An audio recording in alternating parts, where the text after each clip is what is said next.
അസ്സലാമു അലൈക്കും വറഹ്മത്തുള്ളാഹി വബറകാതുഹു. ബിസ്മില്ലാഹിർ റഹ്മാനിർ റഹീം. അൽഹംദുലില്ലാഹി റബ്ബിൽ ആലമീൻ. ഹംദൻ കസീറൻ ത്വയ്യിബൻ മുബാറകൻ ഫീഹി. വസ്സലാത്തു വസ്സലാമു അലാ റസൂലിഹിൽ അമീൻ വഅലാ ആലിഹി വസഹ്ബിഹി അജ്മഈൻ. അമ്മാ ബഅദ്. أعوذ بالله من الشيطان الرجيم. يا أيها الذين آمنوا اتقوا الله حق تقاته ولا تموتن إلا وأنتم مسلمون. ഏറെ പ്രിയം നിറഞ്ഞ സത്യവിശ്വാസികളെ, സത്യവിശ്വാസിനികളെ, മേലായ റബ്ബിൻ്റെ വിധിവിലക്കുകൾ ജീവിതത്തിൽ പരമാവധി സൂക്ഷിച്ച് തഖ്വയോടുകൂടി ജീവിക്കണമേ എന്ന് എന്നോടെന്ന പോലെ നിങ്ങൾ ഓരോരുത്തരെയും ആമുഖമായി ഓർമ്മപ്പെടുത്തുകയാണ്. നമ്മുടെ മക്കൾ എന്നതാണ് ഇന്ന് നമ്മളിവിടെ ചർച്ച ചെയ്യാൻ വേണ്ടി തിരഞ്ഞെടുത്തിട്ടുള്ള വിഷയം. നമ്മളുടെ മക്കളെന്ന് പറയുമ്പോൾ ഓരോ മാതാപിതാക്കൾക്കും അല്ലാഹു സുബ്ഹാനഹു വ തആല നൽകിയിട്ടുള്ള വലിയ ഒരു ദാനമാണ്. രക്ഷിതാക്കൾ ലേബർ റൂമിൽ നിന്ന് മക്കളെ പ്രസവിച്ച ഒരു വാർത്ത നമ്മൾ കേൾക്കുമ്പോൾ, ഒരു ആൺകുട്ടി പിറന്നിട്ടുണ്ട്, നിങ്ങൾക്കൊരു പെൺകുട്ടി പിറന്നിട്ടുണ്ട് എന്ന വാർത്ത കേൾക്കുമ്പോൾ തന്നെ വളരെ സന്തോഷത്തോടു കൂടിയിട്ടായിരിക്കും അതിനോട് നമ്മളൊരു പ്രതികരണം കാണിക്കാറ്. ലേബർ റൂമിൽ നിന്ന് ആ കുട്ടിയെ നമ്മൾ സ്വീകരിച്ച് ഏറ്റുവാങ്ങി അവരുടെ മുഖത്തേക്ക് നമ്മൾ നോക്കുമ്പോൾ തന്നെ നമുക്കുണ്ടാവുന്ന ഒരു നിർവൃതി, അത് ശരിക്കും വിവരിക്കാൻ കഴിയാത്ത ഒന്നാണ്. പക്ഷെ നമ്മൾ ചിന്തിച്ചിട്ടുണ്ടോ, അന്നേരം ആ കുട്ടിയുടെ സ്വഭാവവുമായി ബന്ധപ്പെട്ടുകൊണ്ടുള്ള അവസ്ഥ, എന്തെങ്കിലും ഒരു തിന്മ ചെയ്യുന്ന ഒരു അവസ്ഥയിലാണോ ആ കുട്ടി നമ്മളുടെ കൈകളിലേക്ക് എത്തുന്നത്? അല്ല എന്നുള്ളത് നമുക്കൊക്കെ അറിയാം. ആ കുട്ടി നമ്മളുടെ കൈകളിലേക്ക് എത്തുന്നത് ശുദ്ധ പ്രകൃതിയിലാണ്. ഈ വിശ്വാസപരമായിട്ട് ഒരു അന്യായവും കലർന്നിട്ടില്ല. അതേപോലെ തന്നെ ഒരു മുഹറമാത്തുകളിലും ആ കുട്ടി അകപ്പെട്ടിട്ടില്ല. ഏറ്റവും നല്ല ശുദ്ധ പ്രകൃതിയിൽ അല്ലാഹു സുബ്ഹാനഹു വ തആല ഒരു കുട്ടിയെ നമ്മളുടെ കൈകളിലേക്ക് ഏൽപ്പിക്കുകയാണ്. പക്ഷെ പിന്നെയാണ് പതുക്കെ നമ്മൾ പല രൂപത്തിലും നമ്മൾ തന്നെ പറയുന്ന അവസ്ഥയിലേക്ക് എത്താറുണ്ട്. കുട്ടിയുടെ സ്വഭാവത്തെക്കുറിച്ച്, സ്വഭാവ ദൂഷ്യത്തെക്കുറിച്ച്, അതുപോലെ തന്നെ അവൻ എന്തായി മാറുമെന്നുള്ള ആകുലതകൾ, ഇതൊക്കെ എന്തുകൊണ്ടുണ്ടാകുന്നു എന്നുള്ളതിനെക്കുറിച്ച് രക്ഷിതാക്കൾ ബോധവാന്മാരാകേണ്ടതുണ്ട്. അതാണ് യഥാർത്ഥത്തിൽ നമ്മുടെ മക്കൾ എന്ന് പറയുന്ന ഈ ഒരു വിഷയം ചർച്ച ചെയ്യുമ്പോൾ ഒന്നാമതായിട്ട് നമുക്ക് മനസ്സിലാക്കേണ്ട കാര്യം. അതിന് നമ്മൾ ആശ്രയിക്കുന്നത് തീർച്ചയായിട്ടും ഇസ്ലാമിക പ്രമാണങ്ങളെയാണ്. ഇസ്ലാമികമായിട്ട് എങ്ങനെയായിരിക്കണം നമ്മുടെ മക്കൾ എന്നുള്ളതാണല്ലോ നമ്മൾ ചർച്ച ചെയ്യാൻ പോകുന്നത്. അപ്പം അതുകൊണ്ട് മക്കൾ എന്ന് പറയുമ്പോൾ എങ്ങനെയാണ് ഒരു മക്കളെ പൂർവികരായിട്ടുള്ള ആളുകൾ അവർ വളർത്തിക്കൊണ്ടുവന്നത്, അതേപോലെ തന്നെ മക്കളും മാതാപിതാക്കളും തമ്മിലുള്ള ബന്ധങ്ങൾ, ഒരു കുട്ടി സ്വാലിഹായിട്ട് വളരുകയാണ് എങ്കിൽ രക്ഷിതാക്കൾക്കുണ്ടാവുന്ന ഗുണങ്ങൾ, അതുകൊണ്ട് രക്ഷിതാവ് എന്നുള്ള നിലക്ക് നമ്മൾ നമ്മുടെ മക്കളെ എങ്ങനെ പരിപാലിച്ച് കൊണ്ടുവരണം, ഇതാണ് നമ്മുടെ വിഷയം ഇന്ന് ചർച്ച ചെയ്യാൻ ഉദ്ദേശിക്കുന്ന ഒരു കാര്യം. അപ്പം അതുകൊണ്ട് സഹോദരങ്ങളെ, വളരെ ശ്രദ്ധാപൂർവം മക്കളുള്ളവർക്കും മക്കളില്ലാത്തവർക്കും ഒക്കെ ഉപകാരപ്രദമായിട്ടുള്ള ഒരു വിഷയമാണ് നമ്മൾ ചർച്ച ചെയ്യുന്നത്. നമ്മളൊന്നുകിൽ ആരുടെയെങ്കിലും മക്കളായിരിക്കും, അതുപോലെ തന്നെ നമുക്കും മക്കളുണ്ടാകും. അപ്പം അതുകൊണ്ട് നമ്മളുമായി ബന്ധപ്പെട്ട ഒരു വിഷയമാണ് നമ്മളിവിടെ ചർച്ച ചെയ്യുന്നത് എന്ന് മുതിർന്നവരും കുട്ടികളും എല്ലാവരും ഈ വിഷയത്തിൽ മനസ്സിലാക്കേണ്ടതുണ്ട് എന്ന് ആദ്യമേ ഓർമ്മപ്പെടുത്തുകയാണ്. അല്ലാഹു സുബ്ഹാനഹു വ തആല മക്കളുമായി ബന്ധപ്പെട്ട വിഷയത്തിൽ പറയുന്ന കാര്യം എന്താണെന്നറിയോ? അള്ളാഹ് പറയുന്നത് അൽ മാലു വൽ ബനൂന സീനത്തുൽ ഹയാത്തി ദുനിയ. സമ്പത്തും മക്കളുമൊക്കെ ഈ ദുനിയാവിൽ ജീവിതത്തിൻ്റെ ഒരു അലങ്കാരമാണ് എന്ന്. നമുക്ക് നല്ല സമ്പത്തുണ്ടായി കഴിഞ്ഞാൽ അതൊരു അലങ്കാരമാണ് നമ്മൾ സമൂഹത്തിൽ ജീവിക്കുമ്പോൾ. അതേപോലെ തന്നെ നമുക്ക് മക്കളുണ്ടാകുക എന്ന് പറയുന്നത് ആ മക്കളുമായി ബന്ധപ്പെട്ടുകൊണ്ട് അവരിലേക്ക് ചേർത്തപ്പെടുന്ന വിശേഷണങ്ങളുമായി ബന്ധപ്പെട്ട് പുറത്ത് നമ്മൾ സംസാരിക്കുമ്പോൾ നമുക്കതൊരു അലങ്കാരമാണ് എന്നാണ് അല്ലാഹു സുബ്ഹാനഹു വ തആല പറയുന്നത്. വൽബാഖിയാത്തു സ്സാലിഹാത്തു ഖൈറുൻ ഇൻദ റബ്ബിക സവാബൻ ഖൈറുൻ അമല. നല്ലതായിട്ടുള്ള ശാശ്വതമായ കാര്യങ്ങളാണ് അത് നിന്റെ റബ്ബിൻ്റെ അടുക്കൽ പ്രതിഫലത്തിൽ ഗുണമേറിയതും പ്രത്യാശക്ക് ഗുണമായിട്ടുള്ളതുമെന്നാണ്. അപ്പോൾ അങ്ങനെ ആകണമെങ്കിൽ നമ്മളുടെ സമ്പത്തും നമ്മളുടെ മക്കളുമൊക്കെ അല്ലാഹു സുബ്ഹാനഹു വ തആല തൃപ്തിപ്പെടുന്ന രൂപത്തിൽ ആക്കി മാറ്റാൻ നമ്മളെ സംബന്ധിച്ചിടത്തോളം അതിന് സാധിക്കേണ്ടതുണ്ട് എന്ന്. അല്ലാഹു സുബ്ഹാനഹു വ തആല അതൊരു അലങ്കാരം മാത്രമാണ് എന്നല്ല ഖുർആനിൽ പറഞ്ഞിട്ടുള്ളത്. സൂറത്ത് അൽ കഹ്ഫിൽ ആയത്താണ് 46-ാമത്തെ ആയത്ത്. സൂറത്ത് തഗാബുനിലെ 15-ാമത്തെ ആയത്തിൽ അല്ലാഹ് പറയുന്നത് ഇന്നമാ അംവാലുക്കും വ ഔലാദുക്കും ഫിത്ന. നിങ്ങളുടെ സ്വത്തുക്കളും നിങ്ങളുടെ സന്താനങ്ങളും നിങ്ങൾക്കൊരു ഫിത്നയാണ് എന്ന്, ഒരു പരീക്ഷണമാണ് എന്ന്. അപ്പോൾ നമ്മളുടെ കയ്യിൽ സമ്പത്തുണ്ട് എങ്കിൽ അതൊരു പരീക്ഷണമാണ് എന്ന് ഏറെക്കുറെ നമ്മൾ തിരിച്ചറിഞ്ഞിട്ടുള്ളതാണ്. പക്ഷേ മക്കളുമായി അതൊരു പരീക്ഷണമാണോ എന്ന വിഷയം യഥാർത്ഥത്തിൽ ആ രൂപത്തിൽ ഒരു പക്ഷേ രക്ഷിതാക്കൾ ചിന്തിച്ച് കാണാൻ സാധ്യത കുറവാണ്. നമുക്കൊരു പരീക്ഷണമാണ്, മക്കൾ നമുക്കൊരു അലങ്കാരമാണ് എന്ന് പറയുമ്പോൾ സഹോദരങ്ങൾ നമ്മൾ മനസ്സിലാക്കേണ്ടത് പരിശുദ്ധ ഖുർആനുമായി ബന്ധപ്പെട്ടുകൊണ്ട് അല്ലാഹു സുബ്ഹാനഹു വ തആല പറഞ്ഞ മുഴുവൻ കാര്യങ്ങളും അത് പ്രായോഗികമായിട്ട് ജീവിതത്തിൽ കാണിച്ചു തന്നിട്ടുള്ള ഒരു ജനത കഴിഞ്ഞു പോയിട്ടുണ്ട്. പരിശുദ്ധ ഖുർആൻ പ്രായോഗികമല്ല എങ്കിൽ നമ്മളെ സംബന്ധിച്ച് സംസാരിക്കുന്ന കാര്യങ്ങളിൽ ഒന്നും ഒരു അർത്ഥമില്ല. എന്തൊക്കെയോ കുറേ കാര്യങ്ങൾ അല്ലാഹു നമ്മളോട് പറഞ്ഞു, പക്ഷേ നമുക്കത് മനസ്സിലാക്കാനും സാധിക്കണില്ല, ഗ്രഹിക്കാനും സാധിക്കണില്ല. അതേപോലെ തന്നെ പ്രായോഗികമായി നമ്മുടെ ജീവിതത്തിലേക്ക് കൊണ്ടുവരാനൊന്നും സാധിക്കണില്ല. അങ്ങനെയുള്ളൊരു കാര്യം അല്ലാഹു സുബ്ഹാനഹു വ തആല നമ്മളോട് കൽപ്പിക്കില്ല. അപ്പം അതുകൊണ്ട് സമ്പൂർണമായിട്ടുള്ള അർത്ഥത്തിൽ അതിനെ എടുക്കുന്ന ഒരു സമൂഹം, റസൂലുള്ളാഹി സ്വല്ലല്ലാഹു അലൈഹി വസല്ലമയെ സ്വന്തത്തേക്കാൾ സ്നേഹിക്കുന്ന ഒരു സമൂഹം എന്ന് പറയുമ്പോൾ തന്നെ അതിൻ്റെ ആഴം നമുക്ക് മനസ്സിലാക്കാൻ സാധിക്കും. അവർ അല്ലാഹ് കൽപ്പിച്ചത് എന്താണോ അത് മുഴുവൻ അക്ഷരം പ്രതി ജീവിതത്തിലേക്ക് കൊണ്ടുവന്നവരാണ് അവരാ സ്വഹാബികൾ. ആ സ്വഹാബത്തിന് അതുകൊണ്ട് തന്നെ ശ്രേഷ്ഠതയുണ്ട്, പ്രത്യേകതകളുണ്ട്. ആ സ്വഹാബത്തിനെ കുറിച്ച് വ്യംഗ്യമായ നിലക്ക് പോലും ആക്ഷേപം ഉന്നയിക്കാൻ പാടില്ല എന്നുള്ളതാണ്. അതുകൊണ്ടാണ് നബി സല്ലല്ലാഹു അലൈഹി വസല്ലം പറഞ്ഞല്ലോ ലാ തസുബ്ബു അസ്ഹാബി, എൻ്റെ സ്വഹാബത്തിനെ നിങ്ങൾ ആക്ഷേപിക്കരുത് എന്ന്. പിന്നെ അവിടെ മനുഷ്യന്മാരാണ്, അവർക്ക് തെറ്റുപറ്റുമെന്നൊക്കെ പറഞ്ഞ് സ്വഹാബത്തുമായി ബന്ധപ്പെട്ട വിഷയങ്ങളിൽ അഹ്ലുസുന്നത്തിൻ്റെ പണ്ഡിതന്മാർ പഠിപ്പിക്കാത്ത രൂപത്തിൽ ഉള്ള ഒരു അവഗ്രഥനം അവരെക്കുറിച്ച് നമ്മൾ നടത്തേണ്ട ആവശ്യമില്ല. അവരെക്കുറിച്ച് നമ്മൾ ഒരു ആക്ഷേപവാക്കുകൾ ഒന്നും ഉന്നയിക്കാൻ പാടില്ല എന്നുള്ളത് വളരെ ശക്തമായ നിലക്കാണ് മുൻഗാമികളായിട്ടുള്ള ആളുകളൊക്കെ അതിനെ എടുത്തിട്ടുള്ളത്. അതിലൊക്കെ അവരൊരു ശ്രേണി കണ്ടെത്തിയിരുന്നു. ആരാണ് ഏറ്റവും നല്ലവരായിട്ടുള്ള ആളുകൾ എന്ന് നമ്മൾ ചോദിക്കുമ്പോൾ നമ്മൾ പറയും റസൂലുള്ളാഹി സ്വല്ലല്ലാഹു അലൈഹി വസല്ലമയുടെ സുഹബത്ത് നേടിയെടുത്ത സ്വഹാബികളാണ് എന്ന്. ആ സ്വഹാബികൾക്കിടയിൽ പോലും ശ്രേഷ്ഠതകളുടെ വിഷയത്തിൽ ഏറ്റക്കുറച്ചിലുകളുണ്ട്. നബി സല്ലല്ലാഹു അലൈഹി വസല്ലമ കഴിഞ്ഞാൽ ഈ ഉമ്മത്തിൽ ഏറ്റവും ശ്രേഷ്ഠനാരാണ് എന്ന് ചോദിച്ചാൽ നമ്മൾ പറയും അബൂബക്കർ സിദ്ദീഖ് റളിയല്ലാഹു അൻഹു ആണ് എന്ന്. പിന്നെ അതിനുശേഷം ആരാണെന്ന് ചോദിച്ചു ഉമർ റളിയല്ലാഹു അൻഹുവിൻ്റെ പേര് പറയും. അങ്ങനെ 4 ഖലീഫമാരുടെ പേരും പറയും. അതേപോലെ പിന്നെ അശറത്തുൽ മുബശ്ശിരീനിൻ്റെ പേര് പറയും. ബാക്കി വരുന്ന 6ഓളം ആളുകളുണ്ട്. അത് കഴിഞ്ഞാൽ ബദരീങ്ങളാണ് എന്ന് പറയും, ബദറിൽ പങ്കെടുത്ത ആളുകൾ.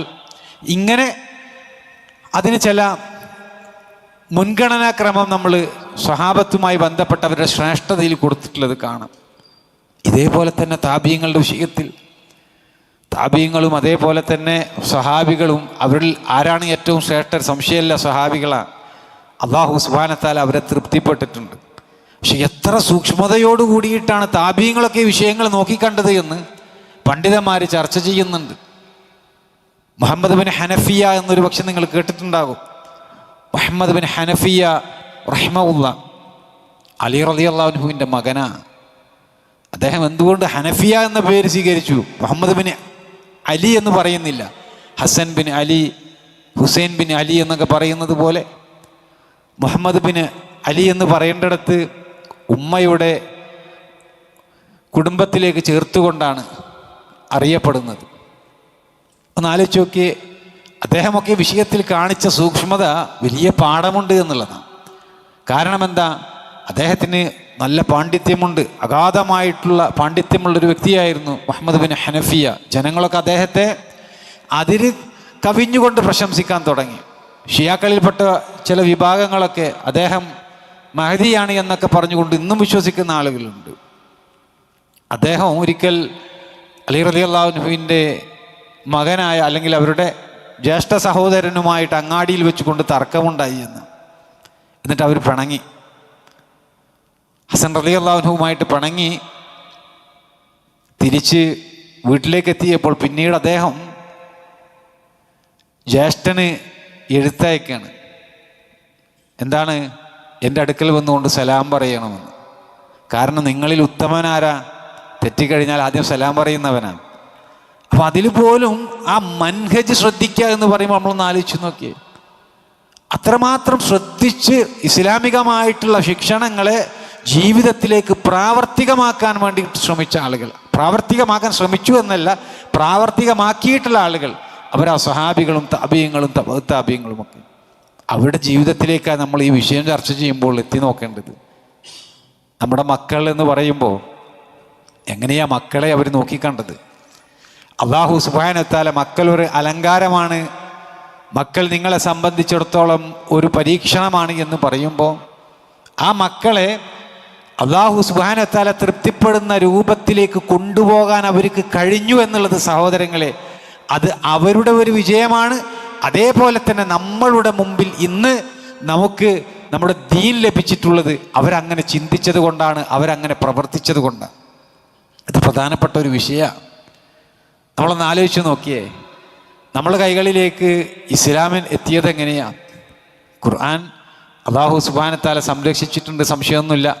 അറബി ഭാഷ സംരക്ഷിച്ചിട്ടുണ്ട്, ഖുർആൻ്റെ തഫ്സീർ സംരക്ഷിച്ചിട്ടുണ്ട്, ഹദീസുകൾ സംരക്ഷിച്ചിട്ടുണ്ട്. ഇതൊക്കെ നമ്മൾ വിശ്വസിക്കുന്നു. പക്ഷെ പ്രായോഗികമായിട്ട് അതെല്ലാം നമ്മളിലേക്ക് എത്താൻ വേണ്ടി പ്രയത്നിച്ച ആളുകളുണ്ടല്ലോ. ആ ആളുകളിൽ മുൻപന്തിയിലുണ്ടായിരുന്നവർ സ്വഹാബികളാ, സംശയമല്ല. 100 ചില്ലാനം സ്വഹാബികളാ പണ്ഡിതന്മാരായിട്ട് ഹദീസുകളൊക്കെ റിപ്പോർട്ട് ചെയ്ത സ്വഹാബത്തുണ്ടായിരുന്നത് എന്നാണ്. അതിലേറ്റവും കൂടുതൽ ഹദീസുകൾ റിപ്പോർട്ട് ചെയ്തിട്ടുള്ളത് 7 സ്വഹാബികളാണ്. ഏറ്റവും കൂടുതൽ ഹദീസുകൾ റിപ്പോർട്ട് ചെയ്തത് ആരാണ് എന്ന് ചോദിച്ചാൽ അതിനുള്ള ഉത്തരം 7 സഹാബികളുടെ പേരാണ്. അതെന്താ 7? കാരണം 1000-ന് മുകളിൽ ഹദീസുകൾ റിപ്പോർട്ട് ചെയ്തവരെയാണ് കൂടുതൽ ഹദീസുകൾ റിപ്പോർട്ട് ചെയ്തവരായിട്ട് പറയാം. അപ്പോൾ 1000-ന് മുകളിൽ ഹദീസുകൾ റിപ്പോർട്ട് ചെയ്തിട്ടുള്ള സ്വഹാബികൾ 7 പേരാണ്. ആ 7 ആളുകളിൽ ഒന്നാമത് നിൽക്കുന്നത് ആരാണ്? അബൂ ഹുറൈറ റളിയല്ലാഹു അൻഹു ആണ്. 5374 ഹദീസുകളാണ് അബൂ ഹുറൈറ റളിയല്ലാഹു അൻഹു നിവേദനം ചെയ്തിട്ടുള്ളത്. അദ്ദേഹം നമ്മൾ പരിശോധിച്ചാൽ അദ്ദേഹത്തിൻ്റെ പ്രായം, റസൂലുള്ളാഹി സ്വല്ലല്ലാഹു അലൈഹി വസല്ലമയുടെ അടുക്കലേക്ക് അദ്ദേഹം എത്തുന്ന പ്രായം ഏതാണ്ട് 25 വയസ്സാണ്. തുഫൈൽ ബിൻ അംർ അദ്ദൗസി റളിയല്ലാഹു അൻഹു, അദ്ദേഹം വഴിയാണ് അബൂ ഹുറൈറ റളിയല്ലാഹു അൻഹു ഇസ്ലാം സ്വീകരിക്കുന്നതും ശേഷം റസൂലുള്ളാഹി സ്വല്ലല്ലാഹു അലൈഹി വസല്ലമയുടെ അടുക്കിലേക്ക് അദ്ദേഹം വരുന്നത്. അത് ഹിജ്റ 7-ാം വർഷത്തിലാണ്. സുബ്ഹാനല്ലാഹ്, ഹിജ്റ 7-ാം വർഷത്തിൽ. 7ഉം 8ഉം 9ഉം 10ഉം ആവുമ്പോൾ പിന്നെ നബി സല്ലല്ലാഹു അലൈഹി വസല്ലമയുടെ വഫാത്താണ്. 4 വർഷം കൊണ്ടാണ് അത്രയും കാര്യങ്ങൾ അദ്ദേഹം പഠിക്കുകയും അത് നിവേദനം ചെയ്യുകയും ചെയ്തത്. പക്ഷെ അദ്ദേഹത്തിൻ്റെ പ്രായം പരിഗണിച്ച് നമ്മൾ അദ്ദേഹത്തെ മാറ്റി നിർത്തുക. 25 വയസ്സ് എന്നൊക്കെ പറയുമ്പോൾ യുവാവാണ് അല്ലേ, ഒരു കുട്ടീനെ നമുക്ക് പറയാൻ കഴിയില്ല. അദ്ദേഹത്തെ നമ്മൾ മാറ്റി നിർത്തുക. ഇനി അബൂ ഹുറൈറ റളിയല്ലാഹു അൻഹുവിനെ മാറ്റി നിർത്തുക എന്ന് പറയുമ്പോൾ അതിൽ ഇനി വേറെ ഒരു സംശയമൊന്നും വേണ്ട. ഇന്ന് ഹദീസ് നിഷേധികളിൽ നിന്ന് കേൾക്കുന്ന ഒരു സ്വരമാണ് അത്, അല്ലേ? അബൂ ഹുറൈറ റളിയല്ലാഹു അൻഹുവിനെ കുറിച്ച് വളരെ മോശമായിട്ട് ഷിയാക്കൾ പ്രചരിപ്പിക്കാറുണ്ട്. നമ്മുടെ നാട്ടിലൊക്കെയുള്ള ചില ഗ്രന്ഥങ്ങളിൽ അദ്ദേഹത്തെക്കുറിച്ച് ആക്ഷേപങ്ങൾ വന്നിട്ടുണ്ട്. പൈസ വാങ്ങിയിട്ടൊക്കെ അദ്ദേഹം ഹദീസുകൾ നിവേദനം ചെയ്തു എന്നൊക്കെ പറഞ്ഞ് മലയാളക്കരയിൽ പോലും അങ്ങനെയുള്ള ആക്ഷേപങ്ങൾ പ്രസിദ്ധീകരിക്കപ്പെട്ടിട്ടുണ്ട്. ആ അർത്ഥത്തിലല്ല ഇവിടെ പറഞ്ഞത്. അദ്ദേഹം നിവേദനം ചെയ്ത ഹദീസുകളൊക്കെ നമ്മൾ സ്വീകരിക്കുന്നു, അദ്ദേഹത്തിൻ്റെ സത്യസന്ധതയെ നമ്മൾ മാനിക്കുന്നു. അദ്ദേഹത്തെ മാറ്റി നിർത്തണം എന്ന് പറഞ്ഞത് പ്രായം പരിഗണിച്ചുകൊണ്ട് നമ്മളെ ചർച്ചയിലേക്ക് കൊണ്ടുവരാൻ കഴിയാത്തത് കൊണ്ടാണ്. അപ്പം അദ്ദേഹത്തെ നമ്മൾ മാറ്റിവെച്ചാൽ ബാക്കിയുള്ള 6 ആളുകൾ നോക്കിയേ, ഏറ്റവും കൂടുതൽ ഹദീസുകൾ റിപ്പോർട്ട് ചെയ്ത ബാക്കി വരുന്ന 6 ആളുകളെ കുറിച്ച് നമ്മൾ മനസ്സിലാക്കണം. ഒന്ന് അബ്ദുല്ലാഹി ഇബ്നു ഉമർ റളിയല്ലാഹു അൻഹു ആണ്, രണ്ടാമത്തേത് 2630 ഹദീസുകളാണ് അദ്ദേഹം നിവേദനം ചെയ്തിട്ടുള്ളത്. 2630 ഹദീസുകൾ. അദ്ദേഹം എങ്ങനെയാണ് ഇസ്ലാം സ്വീകരിക്കുന്നത്? അല്ലെങ്കിൽ അദ്ദേഹം തന്നെ പറയുന്നുണ്ട്, എനിക്ക് പ്രായപൂർത്തി എത്തുന്നതിന് മുമ്പ് കാര്യങ്ങൾ ഗ്രഹിക്കാൻ ശ്രമിക്കുന്ന പ്രായത്തിൽ തന്നെ ഞാൻ ഇസ്ലാമിലേക്ക് എത്തിയിട്ടുണ്ടെന്ന്. കാര്യങ്ങൾ ഗ്രഹിക്കാൻ കഴിയുന്ന പ്രായത്തിൽ തന്നെ. എന്നിട്ട് അദ്ദേഹം തന്നെ റിപ്പോർട്ട് ചെയ്യാണ്. അദ്ദേഹത്തിൻ്റെ ഉപ്പ ഉമർ ബിൻ അൽ ഖത്താബ് റളിയല്ലാഹു അൻഹു ഇസ്ലാം സ്വീകരിച്ച സമയത്ത് മക്കയിൽ വന്നിട്ട് അന്വേഷിക്കുക, ആരാ ഏറ്റവും ദ്രുതഗതിയിൽ വാർത്ത പ്രചരിപ്പിക്കുന്ന ആൾ മക്കയിലുള്ളത് എന്ന്. ഏറ്റവും ഫാസ്റ്റായിട്ട് ഒരു വാർത്ത കേട്ടാൽ പോയിട്ട് ഇങ്ങനെ 4 ആളുകളോട് ഓടിപ്പോയി പറയുന്ന സ്വഭാവമുള്ള ആളുകളുണ്ടല്ലോ. ഇന്ന് പിന്നെ അങ്ങാടി പോകേണ്ട ആവശ്യമില്ല, ഇന്ന് വാട്സപ്പിലായിരിക്കും അല്ലേ? എന്തെങ്കിലും കിട്ടിക്കഴിഞ്ഞാൽ അതെല്ലാവരും വാട്സപ്പിലൂടെ ഇങ്ങനെ അറിയിക്കുന്ന ഒരു സംഗതിയാണ്. പക്ഷെ അന്ന് ഉമർ റളിയല്ലാഹു അൻഹു അന്വേഷിച്ച കാര്യം അതാ, ഏറ്റവും വേഗതയിൽ വാർത്ത പ്രചരിപ്പിക്കുന്ന ആൾ മക്കയിൽ ആരാണ് എന്ന്. അപ്പോൾ ജമീൽ ഇബ്നു മഅ്മർ അൽ ജുമഹി എന്ന് പറയുന്ന വ്യക്തിയാണ് എന്ന്. അങ്ങനെ വേഗം ഈ ജമീൽ എന്ന് പറയുന്ന വ്യക്തിയുടെ അടുക്കലേക്ക് ഉമർ റളിയല്ലാഹു അൻഹു പോയി. ഉമർ റളിയല്ലാഹു അൻഹു പോകുമ്പോൾ ഒരു കുട്ടിയുണ്ട് കൂടെ, കയ്യും പിടിച്ച്. അതാ ഇബ്നു ഉമർ. ഇബ്നു ഉമർ റളിയല്ലാഹു അൻഹു പറയാം, എൻ്റെ ബാപ്പാൻ്റെ കയ്യും പിടിച്ചുകൊണ്ട് ഞാൻ ജമീൽ ഇബ്നു മഅ്മറിൻ്റെ അടുക്കലേക്ക് പോയി. എന്നിട്ട് എൻ്റെ ബാപ്പ പറയാം, ഞാനിതാ ഇസ്ലാം സ്വീകരിച്ചിട്ടുണ്ട്, മുഹമ്മദ് പറയുന്ന മതം ഞാൻ സ്വീകരിച്ചിട്ടുണ്ട് എന്ന്. ജമീൽ ഇബ്നു മഅ്മർ മക്കയിലൊക്കെ പോയി അങ്ങാടിയിലും മറ്റുമൊക്കെ ആളുകളോടൊക്കെ ഇങ്ങനെ പറഞ്ഞു, മുഹമ്മദ് വഴി തെറ്റിയിരിക്കുന്നു, മുഹമ്മദ് മതം ഉപേക്ഷിച്ചിരിക്കുന്നു എന്നൊക്കെ പറഞ്ഞുകൊണ്ട് ഈ വാർത്ത പ്രചരിപ്പിച്ചത് അദ്ദേഹമായിരുന്നു എന്ന്. അവിടെ നോക്കിയേ, ബാപ്പാൻ്റെ കൂടെ കയ്യും പിടിച്ചിട്ട് ഇസ്ലാം സ്വീകരിച്ചിട്ടുണ്ട് എന്ന് പറയുന്ന, അതും ആ ഗൗരവമായിട്ടുള്ള കാലഘട്ടം നമ്മളൊന്ന് ചിന്തിച്ചു നോക്കിയേ.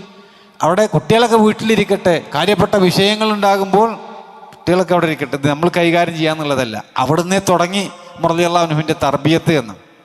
കുട്ടികളെ പഠിപ്പിക്കാനേ ദീനുമായി ബന്ധപ്പെട്ട വിഷയങ്ങളിലേക്ക് രക്ഷിതാക്കൾ മക്കളെ കൊണ്ടുവന്നതിൻ്റെ ഒരു ഉദാഹരണമാണ് ഈ പറഞ്ഞത്. അവിടുന്ന് അങ്ങോട്ട് തുടങ്ങി അബ്ദുല്ലാഹി ഉമർ റളിയല്ലാഹു അൻഹുവിൻ്റെ ഒരു പഠനം. ഹിജ്റ പോകുന്ന സമയത്ത് അബ്ദുല്ലാഹി ഇബ്നു ഉമർ റളിയല്ലാഹു അൻഹുവിൻ്റെ പ്രായം 11 വയസ്സാണ്. 11 വയസ്സുള്ളപ്പോൾ അബ്ദുല്ലാഹി ഇബ്നു ഉമർ റളിയല്ലാഹു അൻഹു ഹിജ്റ പോകുന്നത്. നബി സല്ലല്ലാഹു അലൈഹി വസല്ലമയുടെ കൂടെ അതിനുശേഷം 10 വയസ്സ് വേറെ കിട്ടി. അവിടെയൊക്കെ മകൻ പഠിക്കാൻ വേണ്ടിയിട്ട്, മക്കളെ ഇസ്ലാമികമാക്കാൻ വേണ്ടിയിട്ട് ബാപ്പയും അവരുടെ കുടുംബവും ഒക്കെ ശ്രമിച്ചതിൻ്റെ റിസൾട്ടാണ് ഞാനീ പറഞ്ഞ 2630ഓളം ഹദീസുകൾ അബ്ദുല്ലാഹി ഇബ്നു ഉമർ റളിയല്ലാഹു അൻഹു നിവേദനം ചെയ്തു എന്ന് പറഞ്ഞതിൻ്റെ കാര്യം. ഇനി മൂന്നാമതായിട്ട് ഏറ്റവും കൂടുതൽ ഹദീസുകൾ റിപ്പോർട്ട് ചെയ്തിട്ടുള്ളത് അനസ് ഇബ്നു മാലിക് റളിയല്ലാഹു അൻഹു ആണ്. 2286 ഹദീസുകളാണ്. 2286 ഹദീസുകൾ. എങ്ങനെയാണ് അദ്ദേഹത്തിന് അങ്ങനെ ഒരു സൗഭാഗ്യം ലഭിച്ചത്? 10 വയസ്സ് പ്രായമുള്ളപ്പോൾ അദ്ദേഹത്തിൻ്റെ ഉമ്മ, മദീനക്കാരിയായിട്ടുള്ള ഉമ്മു സുലൈം എന്ന് പറയുന്ന അദ്ദേഹത്തിൻ്റെ മാതാവ് റസൂലുള്ളാഹി സ്വല്ലല്ലാഹു അലൈഹി വസല്ലമയുടെ അടുക്കിലേക്ക് കുട്ടിനെ കൊണ്ടുപോയിട്ട് ഏൽപ്പിക്കുകയാണ്. അങ്ങേക്ക് ഖിദ്മത്ത് ചെയ്യാൻ വേണ്ടിയിട്ടാണ് ഈ കുട്ടി. അനസ് ഇബ്നു മാലിക് റളിയല്ലാഹു അൻഹു 10 വയസ്സുള്ളപ്പോൾ കുട്ടിനെ കൊണ്ടുപോയിട്ട് റസൂലുള്ളാഹി സ്വല്ലല്ലാഹു അലൈഹി വസല്ലമ ഖിദ്മത്ത് ചെയ്യാൻ വേണ്ടിയിട്ട് ഉമ്മ ഏൽപ്പിച്ചു കൊടുക്കുക. പിന്നെ നബി സല്ലല്ലാഹു അലൈഹി വസല്ലമയുടെ കൂടെയായി അനസ് ഇബ്നു മാലിക് റളിയല്ലാഹു അൻഹു. അങ്ങനെ ഒരുപാട് ദീന് പഠിക്കാനുള്ള അവസരം ലഭിച്ചു. ഒന്ന് ആലോചിച്ച് നോക്കിയേ, ചെറിയ പ്രായത്തിൽ തന്നെ മാതാവിൻ്റെ താല്പര്യം എന്താ?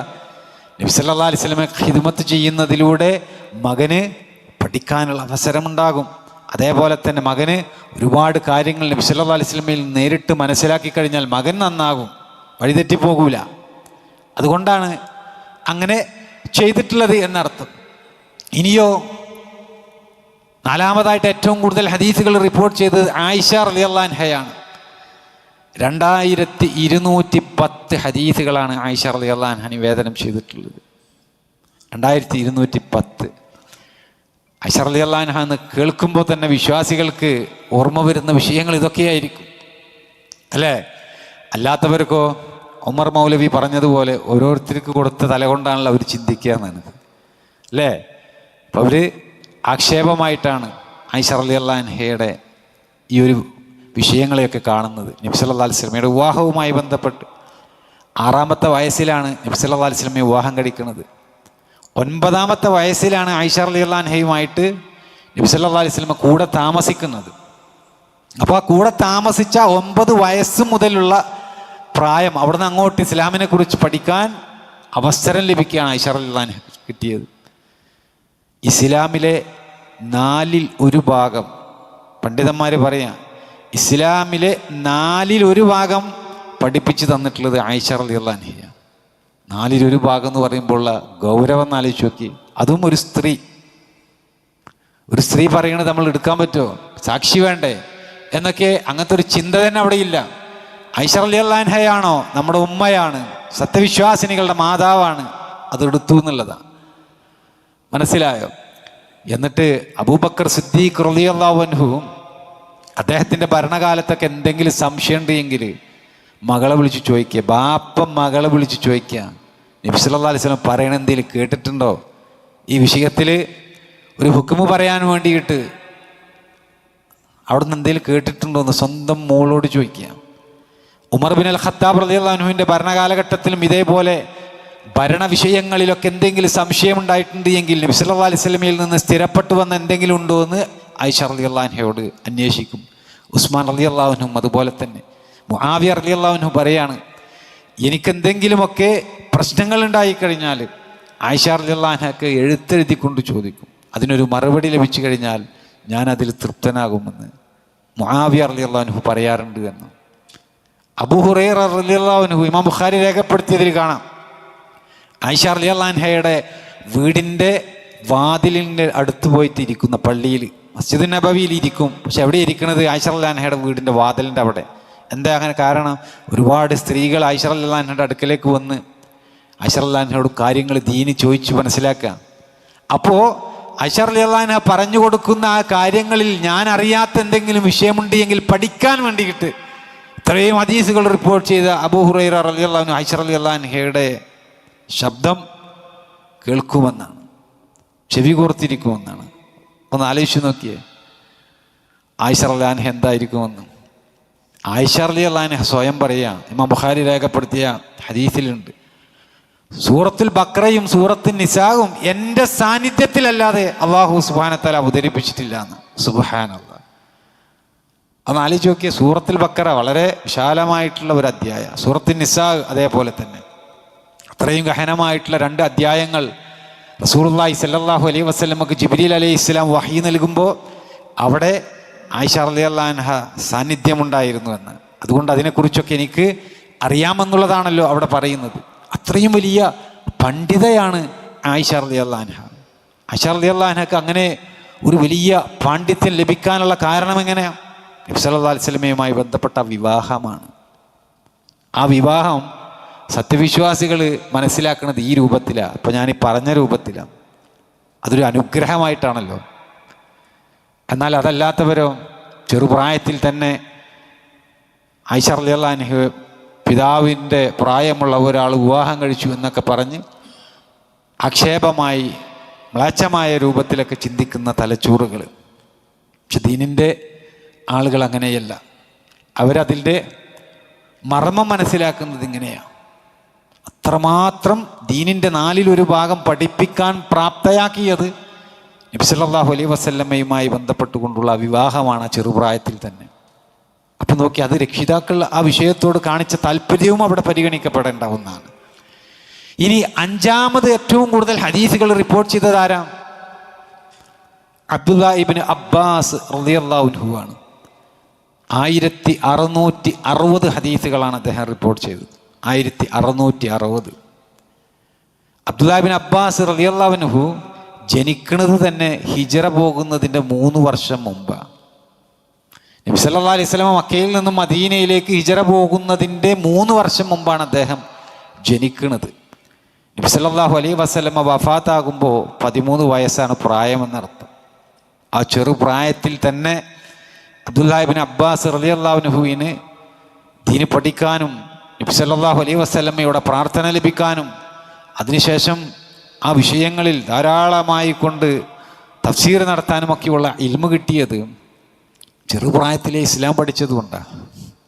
കുട്ടിയായിരിക്കുമ്പോൾ തന്നെ അതിനുള്ള അവസരം ഉപയോഗപ്പെടുത്തിയത് കൊണ്ടാണ് എന്ന് നമ്മൾ മനസ്സിലാക്കണം. ഇനിയോ ആറാമതായിക്കൊണ്ട് ഏറ്റവും കൂടുതൽ ഹദീസുകൾ റിപ്പോർട്ട് ചെയ്ത സ്വഹാബി ജാബിർ ബിൻ അബ്ദുല്ലാ റളിയല്ലാഹു അൻഹു ആണ്. 1540 ഹദീസുകളാണ്. 1540 ഹദീസുകളാണ് ജാബിർ റളിയല്ലാഹു അൻഹു റിപ്പോർട്ട് ചെയ്തിട്ടുള്ളത്. അദ്ദേഹം ബാപ്പാൻ്റെ കൂടെ കയ്യും പിടിച്ചുകൊണ്ട് കുട്ടിക്കാലത്ത് 2ാം അഖബ ഉടമ്പടിയിൽ അദ്ദേഹം പങ്കെടുത്തിട്ടുണ്ടായിരുന്നുവെന്ന്. ഹിജറ നടക്കുമ്പോൾ അദ്ദേഹത്തിൻ്റെ പ്രായം 16 വയസ്സാണ്. അപ്പോൾ 16 വയസ്സിന് മുമ്പ് അദ്ദേഹം ബാപ്പാൻ്റെ കൂടെ എങ്ങോട്ടേക്ക് വന്നിട്ടുണ്ട്? മക്കയിൽ വന്നിട്ടുണ്ട്. നബി സല്ലല്ലാഹു അലൈഹി വസല്ലമക്ക് അവർ ബൈഅത്ത് ചെയ്യുമ്പോൾ കൂടെ ഈ കുട്ടി ജാബിർ ഇബ്നു അബ്ദുല്ലാ റളിയല്ലാഹു അൻഹു ഉണ്ടായിരുന്നു എന്ന്. അപ്പോൾ ചെറുപ്രായത്തിൽ തന്നെ നോക്കി മാതാപിതാക്കൾ അവരെ കൊണ്ടുപോവുകയാണ്, അവർ വേണ്ട രൂപത്തിലുള്ള ശിക്ഷണങ്ങൾ നൽകുകയാണ്. അതിൻ്റെയൊക്കെ റിസൾട്ടാണ് ഞാൻ ഈ പറഞ്ഞു വരുന്നത്. ഇനി 7ാമത്തത് അബൂ സഈദിൽ ഖുദരി റളിയല്ലാഹു അൻഹു ആണ്. 1170 ഹദീസുകളാണ് അദ്ദേഹം റിപ്പോർട്ട് ചെയ്തിട്ടുള്ളത്. അബൂ സഈദിൽ ഖുദരി റളിയല്ലാഹു അൻഹു ഉഹദ് യുദ്ധത്തിൽ പങ്കെടുക്കാൻ വേണ്ടിയിട്ട് പിതാവിൻ്റെ കൂടെ പോവുക. ബാപ്പാൻ്റെ കൂടെ ഉഹദ് യുദ്ധത്തിൽ പങ്കെടുക്കാൻ വേണ്ടി പോകുമ്പോൾ എനിക്കും ഈ യുദ്ധത്തിൽ പങ്കെടുക്കണമെന്ന് ആഗ്രഹം പ്രകടിപ്പിച്ചുകൊണ്ട് അതിന് ബാപ്പ സമ്മതിച്ചു. പക്ഷേ കുട്ടികളായിട്ടുള്ളവരൊക്കെ ഇങ്ങനെ റസൂലുള്ളാഹി സ്വല്ലല്ലാഹു അലൈഹി വസല്ലം ഇങ്ങനെ നിർത്തിയിട്ട് പ്രായം പരിശോധിക്കുക. 13 വയസ്സാണ് പ്രായം. ഉഹദ് യുദ്ധത്തിൽ പങ്കെടുക്കാൻ ആഗ്രഹം പ്രകടിപ്പിച്ച് പോയ പ്രായം 13 വയസ്സാണ്. പ്രായം തികഞ്ഞിട്ടില്ല എന്ന് പറഞ്ഞ് 15 വയസ്സിന് താഴെയുള്ളവരെയൊക്കെ നബി സല്ലല്ലാഹു അലൈഹി വസല്ലം അവിടെ നിന്ന് പറഞ്ഞയച്ചു. പ്രായം തികയാത്തത് കൊണ്ട്, 15 വയസ്സ് തികയാത്തത് കൊണ്ട് 13 വയസ്സുകാരനായിട്ടുള്ള അബൂ സഈദിൽ ഖുദരി റളിയല്ലാഹു അൻഹു മടങ്ങിപ്പോരാണ്. അവരും പിതാവിൻ്റെ കൂടെയാണ് ആ രണാങ്കണത്തിലേക്ക് ചെല്ലുന്നത് എന്നർത്ഥം. അപ്പോൾ സഹോദരങ്ങളെ, ഇവിടെ ഞാൻ സൂചിപ്പിച്ചത് ഏറ്റവും കൂടുതൽ ഹദീസുകൾ റിപ്പോർട്ട് ചെയ്ത ആളുകളിലൂടെയാണ് നമ്മളുടെ ദീനിൻ്റെ സിംഹഭാഗവും നിലനിൽക്കുന്നത്. അതിൽ അബൂ ഹുറൈറ റളിയല്ലാഹു അൻഹുവിനെ നമ്മൾ മാറ്റി നിർത്തി കഴിഞ്ഞാൽ ബാക്കിയുള്ള 6 ആളുകളും കുട്ടികളായിരിക്കെ ഇസ്ലാമിലേക്ക് എത്തിയവരാണ്. ആ കുട്ടികളായിരിക്കെ അവർക്ക് പഠിക്കാനുള്ള അവസരം ലഭിച്ചവരാണ്. ആ അവസരം ലഭിച്ചത് ഉപയോഗപ്പെടുത്തിയത് കൊണ്ടാണ് അവരിലൂടെ ദീനിയായിട്ടുള്ള വിഷയങ്ങൾ നബി സല്ലല്ലാഹു അലൈഹി വസല്ലം പറഞ്ഞത്, അതേപോലെ തന്നെ സ്വഹാബികളിൽ നിന്ന് പഠിച്ചത്, ഇതൊക്കെ അവരെന്ത് ചെയ്തു? അത് കൈമാറി അവർ വലിയ പണ്ഡിതന്മാരായി ദീനിൻ്റെ വിഷയങ്ങൾ നമ്മളിലേക്ക് എത്തി നിൽക്കുന്നത് എന്നർത്ഥം. അവരുടെ മാതാപിതാക്കൾ അതിൽ കാണിച്ച താല്പര്യമാണ് എന്നതാണ് പ്രധാനപ്പെട്ട വിഷയം. മാതാപിതാക്കൾ ആ രൂപത്തിൽ പരിഗണിച്ചിട്ടില്ല എങ്കിലോ നമ്മൾ ഇന്ന അവസ്ഥ എന്താ? ശരിക്കും നമ്മളൊന്ന് ആലോചിച്ച് നോക്കി. സത്യസന്ധമായിട്ടും വിലയിരുത്തി ഏതെങ്കിലും ഒരു ക്ലാസ് കേൾക്കാൻ വേണ്ടി പോകുകയാണെങ്കിൽ ആ ക്ലാസ് ഒരു ഗഹനമായിട്ടുള്ള വിഷയമാണെങ്കിൽ നമ്മൾ തന്നെ ആദ്യമായിട്ട് തീരുമാനിക്കുന്നത് അന്ന് പോവും. മക്കൾക്ക് മനസ്സിലാവില്ല, കുട്ടികളെ കൊണ്ടുപോയിട്ട് കാര്യമില്ല എന്നുള്ള രൂപത്തിൽ നമ്മൾ സ്വന്തമായിട്ട് ക്ലാസ്സിലേക്ക് വരും. നമ്മൾ എത്രയോ ക്ലാസ്സുകൾ കേൾക്കുന്നുണ്ട്, എത്രയോ സ്ഥലങ്ങളിൽ നമ്മൾ പോകാറുണ്ട്. നമ്മുടെ വീട്ടുകാരോ നമ്മുടെ കുടുംബത്തെ നമ്മളത് കേൾപ്പിക്കാറില്ല. നമ്മുടെ മക്കളെ നമ്മൾ കളിക്കാൻ വേണ്ടിയിട്ട് ആ സമയങ്ങളിൽ വിടാറ്. കുട്ടിയായിരിക്കുമ്പോൾ അവരെ കൊണ്ടുവന്ന് പള്ളിയിലേക്ക് കൊണ്ടുവരാൻ വേണ്ടിയിട്ട് ശ്രദ്ധിക്കണം. പള്ളിയിലേക്ക് കൊണ്ടുവന്ന് നമ്മൾ നിസ്കരിക്കാനൊക്കെ നമ്മൾ പോകുമ്പോൾ കുട്ടികളെ കൊണ്ടുവന്ന് കഴിഞ്ഞാലാണ് കുട്ടികൾക്ക് അതിനോടൊരു താല്പര്യം ഉണ്ടാകുക. ആ ചെറിയ പ്രായത്തിൽ എന്തിനോടാണോ അവർക്ക് താല്പര്യം ജനിക്കുന്നത് അവരതായിട്ടേ വളരുകയുള്ളൂ എന്നുള്ളത് നമ്മൾ മനസ്സിലാക്കണം. പക്ഷെ നമ്മൾ എന്നിട്ട് വീട്ടിൽ പോയിട്ടോ നമ്മൾ പഠിച്ച കുറച്ച് കാര്യം ഉണ്ടാവും. നമ്മളൊരു മണിക്കൂറായിരിക്കും ക്ലാസ് കേട്ടിട്ടുണ്ടാകുക. ആ ക്ലാസ് കേട്ടതിൽ നിന്ന് മനസ്സിലാക്കിയ ഒരു വിഷയം 1 മിനിറ്റിൻ്റെ ഉള്ളിൽ വീട്ടിൽ പറഞ്ഞു കൊടുക്കുകയും ചെയ്യും, അല്ലേ? അത് ചെയ്യാൻ പാടില്ല, ഇസ്ലാമിനെതിരാണ്. ഏതെങ്കിലും ഒരു വിഷയം, ഇന്ന കാര്യം ചെയ്യരുത്, അല്ലെങ്കിൽ ഇന്ന കാര്യം ചെയ്യണം. അത് എന്തിന് ചെയ്യണം? അത് പരലോകവുമായി ബന്ധപ്പെടുത്തിക്കൊണ്ട്, ഈമാനുമായി ബന്ധപ്പെടുത്തിക്കൊണ്ടുണ്ടാകുന്ന ആ ഒരു വളർച്ച, അതൊന്നും നമ്മൾ നമ്മുടെ വീട്ടിൻ്റെ ഉള്ളിൽ വരുത്താൻ വേണ്ടി നമ്മൾ ശ്രമിക്കാറില്ല എന്നുള്ളതാണ്. ഇപ്പം സഹോദരങ്ങളെ, ദീനിയായിട്ടുള്ള കാര്യങ്ങളിൽ കുടുംബത്തോട് കൂടിയിട്ട് പങ്കെടുക്കാനുള്ള അവസ്ഥ നമ്മൾ ഉണ്ടാക്കിയാലാണ് മക്കളത് കണ്ടുപിടിക്കുള്ളൂ എന്നുള്ളതാണ്. ബാപ്പ മാത്രം ക്ലാസ്സിന് പോകുക, വീട്ടിൽ കുട്ടികളും അതുപോലെ തന്നെ ഉമ്മമാരും ബാക്കിയായി കഴിഞ്ഞാൽ അവർക്കത് ദീൻ പഠിക്കാനുള്ള ഒരു താല്പര്യം സ്വാഭാവികമായിട്ടും അവരിൽ കുറവാണ് ഉണ്ടാകുക. പക്ഷെ അതുണ്ടായിക്കഴിഞ്ഞാൽ വലിയ വലിയ റിസൾട്ടുകൾ മക്കളിലൂടെ നമുക്ക് കാണാൻ സാധിക്കും. അതിൻ്റെ ഒരു ഉദാഹരണം പറയാം. ഒരിക്കൽ ഒരു ചെറിയ കുട്ടി, ആ കുട്ടി കളിക്കാൻ പോവുകയാണ് പുറത്തേക്ക്. മക്കയിൽ മക്കാരിയായിട്ടുള്ള ഒരു അടിമ സ്ത്രീയുടെ മകളുണ്ട്.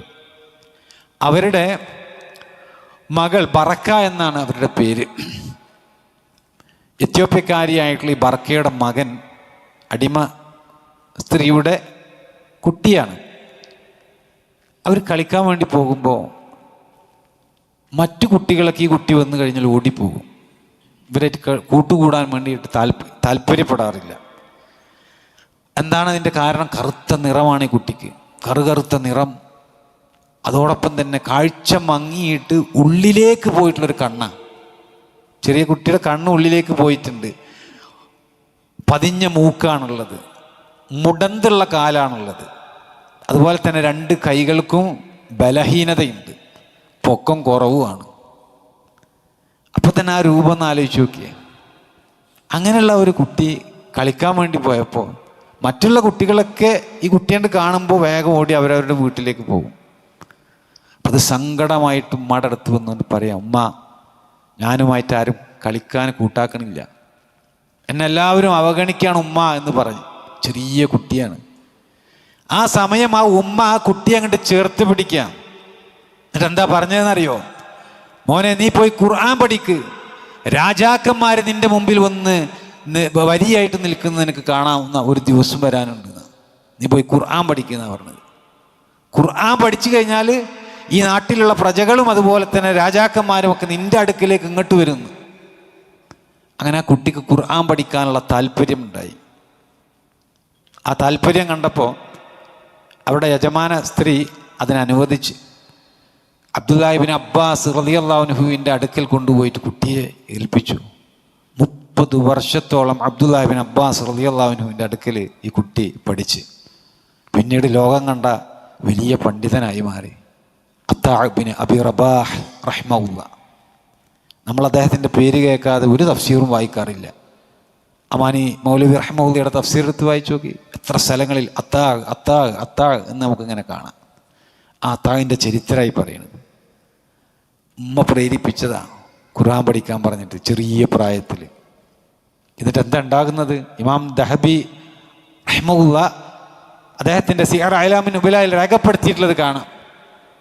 സുലൈമാൻ ബിൻ അബ്ദുൽ മലിക് എന്ന് പറയുന്ന രാജാവ് ഹജ്ജിന് പോകുന്ന സമയത്ത് അഹ്കാമുകളെ കുറിച്ച് അറിയാൻ വേണ്ടി, ചോദിച്ചറിയാൻ വേണ്ടിയിട്ട് 2 മക്കളെയും കൂട്ടിയിട്ട് അവരുടെ വീട്ടിലേക്ക് പോകുന്നുണ്ട്. നോക്കിയേ, കുട്ടിക്കാലത്ത് ഉമ്മ പറഞ്ഞത് അത് സംഭവിക്കുക. പിന്നെ ഇന്നൊക്കെ ഫത്വ എന്ന് പറയുമ്പോൾ നമുക്ക് നെറ്റിലൂടെ കിട്ടും അല്ലേ? ആരോടും പോയി ചോദിക്കാം. ചില ചോദ്യങ്ങളൊക്കെ കൊണ്ട് ചോദിച്ചാൽ അപ്പം തന്നെ ഉത്തരം കിട്ടുന്ന ഒരു കാലമാണിന്ന്. പക്ഷെ ഒരു ഇസ്ലാമിക ഗവൺമെൻറ് അല്ലെങ്കിൽ ഒരു ഇസ്ലാമികമായിട്ട് ഒരു മുലൂക്കിയത്തുള്ള ഒരു രാജവാഴ്ചയുള്ള ഒരു നാട്ടിൽ അവർ നിശ്ചയിക്കുന്നവർക്കാണ് അങ്ങനെ ഫത്വ പറയാനും മറ്റൊക്കെ അധികാരമുള്ളത്. അന്ന് സുലൈമാൻ ബിൻ അബ്ദുൽ മലിക് രാജാവ് അതിനുവേണ്ടി ചുമതലപ്പെടുത്തിയ പണ്ഡിതനാണ് അത്താ ബിൻ അബി റബാഹ്. അതുകൊണ്ടാണ് ജനങ്ങൾ ഹജ്ജിന് പോകുമ്പോൾ വരിയാണ്, നീണ്ട വരിയാണ്. ആ നീണ്ട വരികളിൽ ആരാണ് വരി നിൽക്കണതെന്നറിയോ? ജനങ്ങളുടെ കൂടെ രാജാവും 2 മക്കളും വരി നിൽക്കുക. അന്നേരം മക്കൾ ചോദിക്കുന്നുണ്ട് ബാപ്പാനോട്, കിഴക്കും പടിഞ്ഞാറും ഭരിക്കുന്ന രാജാവാണ് അവിടുന്ന്, നമ്മളൊരു അടിമയുടെ വീടിൻ്റെ മുമ്പിൽ വന്നുകൊണ്ട് ഇങ്ങനെ നിൽക്കേണ്ട ഒരു ആവശ്യമുണ്ടോ? അവർ വിളിച്ചാൽ വീട്ടിലേക്ക് വരില്ലേ എന്നുള്ള അർത്ഥത്തിൽ. അന്നേരം സുലൈമാൻ ബിൻ അബ്ദുൽ മലിക് രാജാവ് മക്കളോട് പറഞ്ഞു, ദീനിൻ്റെ വിഷയത്തിൽ ലജ്ജ കാണിക്കരുത്. ഒരു അടിമയുടെ വീട്ടിൽ വന്ന് ഈ കാര്യങ്ങൾ ചോദിച്ചറിയുന്നതിലുള്ള നിന്ദ്യത ഞാൻ മറച്ചു വെക്കണില്ല. ആ നിന്ദ്യത ആർക്കും ഉണ്ട്, രാജാവിനുണ്ട്. പക്ഷെ അള്ളാഹുവിൻ്റെ ദീനിൻ്റെ വിഷയത്തിൽ ആ ഒരു ലജ്ജ നമ്മൾ പഠിക്കുന്ന വിഷയത്തിൽ കാണിക്കരുത് എന്ന് പറഞ്ഞ് മക്കളെ ഉപദേശിച്ചു രാജാവ് എന്ന്. ഒന്ന് ആലോചിച്ച് നോക്കിയ സഹോദരങ്ങളെ, എങ്ങനെയാണ് ഇത്രയും വലിയ ഒരു ദർജയിലേക്ക് ഈ രൂപത്തിലുള്ള, ഞാൻ നേരത്തെ പറഞ്ഞ വിശേഷണങ്ങളുള്ള അത്താഅ് ഇബ്നു അബീ റബാഹിനെ എത്തിച്ചത്. കുട്ടിക്കാലത്ത് എല്ലാവരും ഓടിപ്പോകുകയാണെങ്കിൽ അദ്ദേഹം വലുതായപ്പോൾ ആളുകളൊക്കെ അടുത്ത് വരിക ചെയ്യുന്നത്, അല്ലേ? എല്ലാവരും അത്താഹിൻ്റെ അടുക്കലേക്ക് എത്തിപ്പെടാൻ വേണ്ടിയിട്ടുള്ള ഒരു ആഗ്രഹമാണ്, അഭിവാഞ്ചയാണ് അവിടെ കാണിക്കുന്നത്. അതെങ്ങനെ ഉണ്ടായതാ? അതുണ്ടായത് ഖുർആൻ കൊണ്ടാണ്. പക്ഷെ ഖുർആൻ പഠിക്കാൻ പ്രേരണയായത് എങ്ങനെയാ? ഉമ്മാനെ കൊണ്ടാണ്. ഉമ്മ അത് പറഞ്ഞില്ല എങ്കിലോ നമ്മളൊക്കെ എന്താ ചെയ്യുക? കഷ്ടമാണ്, വിധിയാണ് മോനെ, അല്ലേ? വിധിയാണ് മോനെ എന്നൊക്കെ പറഞ്ഞുകൊണ്ട് കണ്ണീര് പൊഴിക്കുന്ന അവസ്ഥയായിരിക്കും നമ്മളൊക്കെ ചെയ്യുക. പക്ഷെ ഇവർ നോക്കിയേ, ഇവരാ താല്പര്യത്തോടു കൂടി അല്ലാഹു സുബ്ഹാനഹു വ തആല ഇവിടെ കലാമായ ഖുർആൻ പഠിക്കാൻ വേണ്ടിയിട്ട് അവിടെ പ്രേരിപ്പിക്കുകയാണ് ചെയ്തത് എന്ന് നമുക്ക് കാണാൻ സാധിക്കും. അതേപോലെ നമുക്ക് വീണ്ടും കാണാം സുഫിയാൻ സൗരി റഹ്മത്തുള്ളയുടെ ചരിത്രം. സുഫിയാൻ സൗരി റഹ്മത്തുള്ളയുടെ ഉമ്മു സുഫിയാൻ മകനോട് പറഞ്ഞ ഒരു പ്രേരണയാണ് മകനെ ദീനിയായിട്ടുള്ള വിജ്ഞാനം നേടിയെടുക്കാൻ കാരണമായിട്ടുള്ളത് എന്ന്. അതെന്താണെന്നറിയോ? മകനോട് പറയും, നീ പോയിട്ട് മോനെ അറിവ് തേട്, ഇൽമെടുക്ക്. ഇങ്ങനെ കുട്ടികൾ, ചെറിയ കുട്ടികൾ ഇങ്ങനെ നടക്കുമ്പോൾ പറയില്ലേ, ഉപദേശിക്കില്ലേ, നീ പോയിട്ട് പഠിക്ക്, നിന്നെ ഞാൻ വസ്ത്രം നെയ്തുകൊണ്ട് നോക്കാമെന്നാണ്. വസ്ത്രം തുന്നിയിട്ട് അത് നെയ്ത് അതിൽ നിന്ന് കിട്ടുന്ന സമ്പത്ത് കൊണ്ട് നിന്നെ ഞാൻ നോക്കാം, നിന്നെ ഞാൻ പോറ്റിക്കോളാം. നീ പോയിട്ട് ഏതാനും ഹദീസുകളൊക്കെ എഴുതി അങ്ങനെ അതൊക്കെ വായിച്ച് പഠിക്കാൻ വേണ്ടിയിട്ട് അവിടെ പ്രേരിപ്പിക്കുകയാണ്. അതില്ലാതെ, അങ്ങനെ ചെയ്യാതെ ഉമ്മ ഉമ്മ എന്ന് പറഞ്ഞ് എൻ്റെ പുറകെ വരരുത് എന്നാണ്. ഇത്ര കണിശായിട്ട് പറയണേ നോക്കിയേ, എൻ്റെ പിന്നാലെ വരരുത് എന്നാണ്. പോയിട്ട് പഠിക്കാൻ പറയാം. പക്ഷെ ആ സംഗതിയൊക്കെ അവരെ സംബന്ധിച്ച് ഹൃദയത്തിൽ തട്ടുകയാണത്. അങ്ങനെ മക്കൾ പോയിട്ട് പഠിക്കാൻ വേണ്ടിയിട്ട് തയ്യാറാവുകയാണ് എന്നർത്ഥം. സഹോദരങ്ങളെ, ഇങ്ങനെ മാതാപിതാക്കൾ ഇസ്ലാമികമായിട്ട് മക്കളെ വളർത്താൻ പരിശ്രമിച്ചതിൻ്റെ ഫലമാണ് നമ്മൾ ഈ കാണുന്നത് എന്നാണ് പറഞ്ഞു വരുന്നത്. അങ്ങനെയാണ് നമുക്കൊക്കെ ഈ ദീനെത്തിയിട്ടുള്ളത്. കുറേ കഴിഞ്ഞ് അവരൊക്കെ, നമ്മളൊക്കെ എന്തായിരുന്നു എന്നാണ് നമ്മളെ പല രക്ഷിതാക്കളും പറയാറ്. എൻ്റെയൊക്കെ ചെറുപ്പത്തിൽ ഞാൻ എന്തായിരുന്നു, എന്നിട്ടിപ്പോൾ ഞാൻ ഇങ്ങനെയൊക്കെ മാറിയത് ഒരു പ്രായത്തിയിട്ടല്ലേ. ആ പ്രായമൊക്കെ എത്തുമ്പോൾ മക്കളും മാറും. അങ്ങനെയാ പല രക്ഷിതാക്കളും പറയാം, പല ഉമ്മമാരും അങ്ങനെ പറയുന്നത് കേൾക്കാം. സഹോദരങ്ങളെ, എന്ത് ഉറപ്പാണ് നമുക്ക് അങ്ങനെയുള്ളത്? നമ്മളെ മക്കൾ എന്താകുമെന്നുള്ളത് നമ്മളൊന്ന് ചിന്തിച്ചു നോക്കിയേ. ഏതെങ്കിലും ഒരു വൈദേശികമായിട്ടുള്ളൊരു രാജ്യത്ത്, പ്രത്യേകിച്ച് പാശ്ചാത്യ രാജ്യത്തേക്ക് പഠിക്കാൻ വേണ്ടി പോയ മക്കൾ അവിടെ പോയി പഠിച്ച് റെഡി ആയിട്ട് വരുന്നത് നമ്മൾ കാണാറുണ്ടോ? നമ്മൾ കാണാറില്ല. അങ്ങനെ വല്ലതും നടന്നിട്ടുണ്ടെങ്കിൽ വളരെ എക്സെപ്ഷണൽ ആയിരിക്കും അത്, അല്ലേ? അപൂർവം. പക്ഷെ എത്രയോ ആളുകൾ ഇവിടെ നിന്ന് പോയി സൗദി അറേബ്യയൊക്കെ പോലെയുള്ള അല്ലെങ്കിൽ ഗൾഫ് രാജ്യങ്ങളിലേക്ക് പോയി ഇസ്ലാഹി പ്രവർത്തകരുമായിട്ടുള്ള സമ്പർക്കം മൂലം നന്നായിട്ട് വരുന്നത് നമ്മൾ കാണാറുണ്ട്. അങ്ങനെയാ പല രക്ഷിതാക്കൾക്കും ഇത് കിട്ടുന്നത്. ഗൾഫിലും മറ്റുമൊക്കെ പോയി ആദർശം പഠിച്ച് മനസ്സിലാക്കിയിട്ട് അത് പഠിച്ച ആളുകൾ അവരിലൂടെയുള്ള വൈവാഹിക ബന്ധത്തിലൂടെയൊക്കെ വിവാഹം കഴിച്ചിട്ട് ഇങ്ങനെ മാറാനുള്ള അവസരം ലഭിക്കുന്നത് അതൊരുപാട് ആളുകളൊന്നല്ല അങ്ങനെ മാറുന്നത്. ശതമാനം എടുത്ത് പരിശോധിച്ചാൽ വളരെ കുറവായിരിക്കും. ഇതേപോലെ നമ്മളെ മക്കളെയും ഒക്കെ ആരെങ്കിലുമൊക്കെ എങ്ങനെയെങ്കിലുമൊക്കെ ഇതേപോലെ കൊണ്ടുപോയി അവർ നന്നാകുമെന്നാണോ നമ്മൾ പറയണത്? അത് പാടില്ല സഹോദരങ്ങൾ. കാരണം നമുക്ക് ഈ വക വിഷയങ്ങളിൽ ഒരു ഉൾക്കാഴ്ചയുണ്ട്. ആ ഉൾക്കാഴ്ച അത് യാഥാർത്ഥ്യബോധത്തോടു കൂടിയിട്ട് നമ്മൾ കൊണ്ടു നടക്കുന്നതാണ് എങ്കിൽ സഹോദരങ്ങളെ, ആ ഒരു പരിവർത്തനത്തിന് വേണ്ടി രക്ഷിതാവ് എന്നുള്ള നിലക്ക് നമ്മൾ കുട്ടികളെ ഖുർആൻ പഠിപ്പിക്കാൻ വേണ്ടിയിട്ട്, ഹദീസുകൾ പഠിപ്പിക്കാൻ വേണ്ടിയിട്ട് പ്രേരിപ്പിക്കണമെന്ന്. അതൊരു ഉയർച്ചയിലെത്തുന്ന ഒരു കാര്യമാണ്. ഖുർആൻ പഠിച്ചാൽ അതുകൊണ്ട് താഴ്ന്നു പോകില്ല എന്നുള്ളത്. അത് ഇമാം മുസ്ലിം രേഖപ്പെടുത്തിയ ഹദീസിൽ, സാധാരണയൊക്കെ നമ്മളത് ഹദീസ് നമ്മൾ കേൾക്കാറുണ്ട്, പക്ഷെ അതിൻ്റെ പശ്ചാത്തലം പലപ്പോഴും നമ്മൾ ഓർക്കാറില്ല. നാഫി ഇബ്നുൽ ഹാരിസ് റളിയല്ലാഹു അൻഹു, അദ്ദേഹം അസ്വാൻ ദേശത്ത് വെച്ച് ഉമർ റളിയല്ലാഹു അൻഹുവിനെ കണ്ടുമുട്ട. അസ്വാൻ എന്ന് പറയുന്ന പ്രദേശത്ത് വെച്ചിട്ട് നാഫി ഇബ്നു ഹാരിസ് റളിയല്ലാഹു അൻഹു കണ്ടുമുട്ട. അപ്പോൾ ഉമർ റളിയല്ലാഹു അൻഹു അദ്ദേഹത്തെ മക്കയുടെ ഗവർണറായിട്ട് ചുമതല ഏൽപ്പിച്ചതാണ്. മക്കയുടെ ഗവർണറാണ് ആര്? നാഫി. പക്ഷെ അസ്ഫാൻ എന്ന് പറയുന്ന പ്രദേശത്ത് വെച്ചിട്ട് ഉമർ റളിയല്ലാഹു അൻഹു യാദൃശ്ചികമായിട്ട് ഈ ഗവർണറെ കണ്ടുമുട്ടുകയാണ്.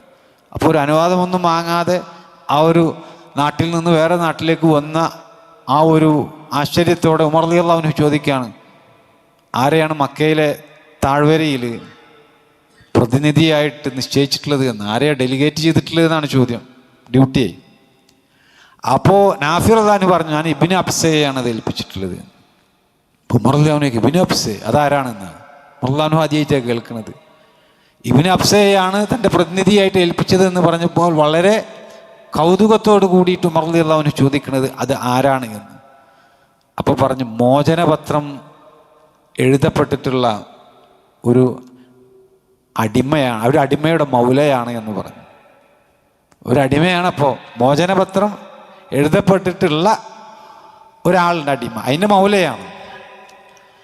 അപ്പോൾ ഉമർ റളിയല്ലാഹു അൻഹു കുറച്ച് ദേഷ്യത്തോട് കൂടിയിട്ട് ഗൗരവത്തോട് കൂടി ചോദിക്കും, ഒരു അടിമയാണോ അവിടെ മക്കയുടെ ഗവർണറായിട്ട് നിശ്ചയിച്ചിട്ടുള്ളത് എന്നാണ് അടുത്ത ചോദ്യം. അപ്പം നാഫി റളിയല്ലാഹു അൻഹു പറയാണ്, തീർച്ചയായിട്ടും അദ്ദേഹം അള്ളാഹുവിൻ്റെ ഗ്രന്ഥമായ ഖുർആൻ പാരായണം ചെയ്യുന്നവനാണ്, അനന്തരാവകാശ നിയമങ്ങളിൽ അഗാധമായിട്ടുള്ള പാണ്ഡിത്യമുള്ളവനാണ് എന്ന്. അനന്തരാവകാശത്തിൽ നല്ല പാണ്ഡിത്യമുണ്ട്, ഖുർആന് നന്നായിട്ട് പാരായണം ചെയ്യുന്ന, ഖുർആൻ അറിയുന്ന വ്യക്തിയാണ് എന്ന്. അത് കേട്ട ഉടനെ റസൂലുള്ളാഹി സ്വല്ലല്ലാഹു അലൈഹി വസല്ലമയുടെ ഹദീസിലേക്കാണ് ഉമർ റളിയല്ലാഹു അൻഹു തിരിയുന്നത്.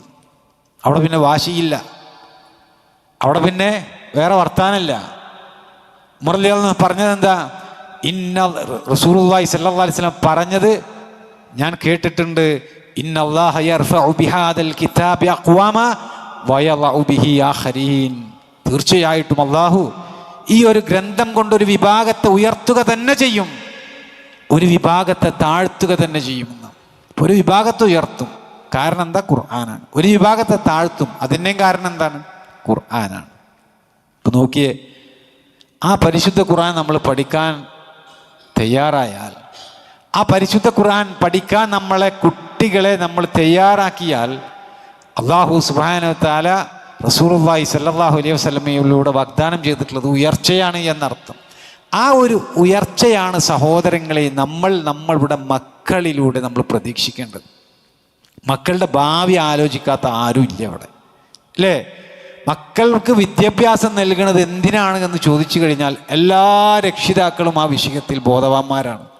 എല്ലാ രക്ഷിതാക്കളും അവരൊക്കെ പറയും, മക്കൾക്ക് വിദ്യാഭ്യാസം നൽകുന്നത് ചോദിച്ചു കഴിഞ്ഞാൽ പറയാ മക്കളുടെ നല്ല ഭാവിക്ക് വേണ്ടിയിട്ടാണ് എന്ന്. കുട്ടികൾ മോശമാകാൻ വേണ്ടിയിട്ട് ആരും വിദ്യാഭ്യാസം കൊടുക്കില്ലല്ലോ, നല്ല ഭാവിക്ക് വേണ്ടിയിട്ടാണ് എന്ന് പറയും. അവർക്ക് നല്ല ഭാവി വേണം, നല്ല ജോലി വേണം, നല്ല ശമ്പളം വേണം. ഇതിനപ്പുറം ഒരു മനുഷ്യനെ സംബന്ധിച്ച്, പ്രത്യേകിച്ച് ഇന്നിൻ്റെ കാലഘട്ടത്തിൽ, ഒരു കുട്ടി എൻ്റെ മോൻ നല്ല മനുഷ്യനാകണം, നല്ല സ്നേഹമുള്ള, നല്ല ദയയുള്ള, നല്ല കാരുണ്യം കാണിക്കുന്ന, വിട്ടുവീഴ്ച ചെയ്യുന്ന, സാഹോദര്യം പ്രകടിപ്പിക്കുന്ന, പരോപകാര മനസ്ഥിതിയുള്ള ഒരു കുട്ടിയായിട്ട് എൻ്റെ മകൻ അല്ലെങ്കിൽ എൻ്റെ മകൾ വളർന്നു വരണം എന്ന ഒരു മറുപടി അതാരിൽ നിന്നുണ്ടാകുക? ഒരു ധാർമ്മിക ബോധമുള്ള ഒരു രക്ഷിതാവിൽ നിന്ന് അത് ഉണ്ടാകുള്ളൂ. അതുപോലെ തന്നെ പരലോകവുമായി ബന്ധപ്പെട്ടുകൊണ്ട് കുടുംബത്തെ നോക്കിക്കാണുന്ന ആളുകളിൽ നിന്നാണ് അത്തരം ഒരു മറുപടി നമുക്ക് കാണാൻ സാധിക്കുകയുള്ളൂ എന്നുള്ളതാണ്. സഹോദരങ്ങൾ, ഈ പറഞ്ഞ മാനുഷികമായിട്ടുള്ള എല്ലാ ഗുണങ്ങളും ഒത്തുചേരുന്ന ഒരു കുട്ടിയെ വളർത്തിക്കൊണ്ടുവരിക എന്ന് പറഞ്ഞു കഴിഞ്ഞാൽ അത് സാധിക്കുന്ന ഒരേ ഒരു കാര്യം ദീൻ പഠിപ്പിക്കുക എന്നുള്ളത് മാത്രമേ ഉള്ളൂ. മതം പഠിപ്പിച്ചാൽ തന്നെയാണത് കിട്ടുള്ളൂ. അതല്ല എങ്കിൽ ഈ പറഞ്ഞ ഒരു ക്വാളിറ്റിയും അവരെ സംബന്ധിച്ചിടത്തോളം ഉണ്ടാകില്ല. മക്കളെ പരലോകബോധമുള്ള മക്കളായിക്കൊണ്ട് വളർത്താൻ സാധിച്ചാൽ അവർ വിജയിച്ചു എന്നുള്ളത്. അതിന് നമുക്ക് സാധിച്ചിട്ടില്ല എങ്കിൽ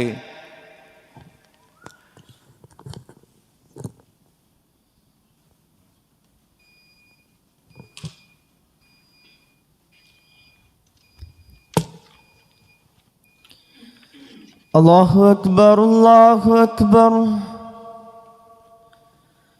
അല്ലാഹു അക്ബർ, അല്ലാഹു അക്ബർ. അശ്ഹദു അൻ ലാ ഇലാഹ ഇല്ലല്ലാഹ്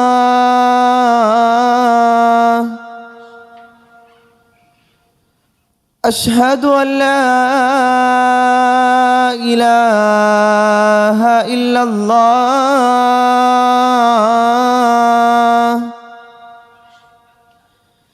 أشهد أن محمدًا رسول الله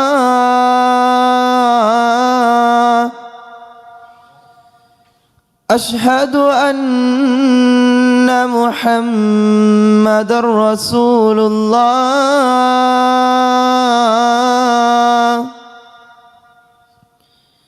حي على الصلاة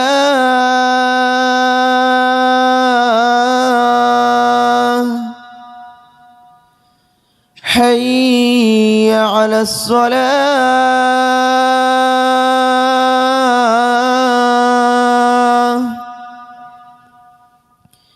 حي على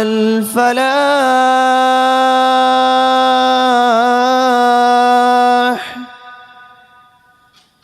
حي على الفلاح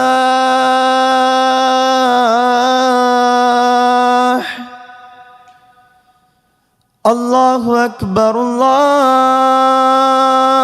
الله أكبر لا إله إلا الله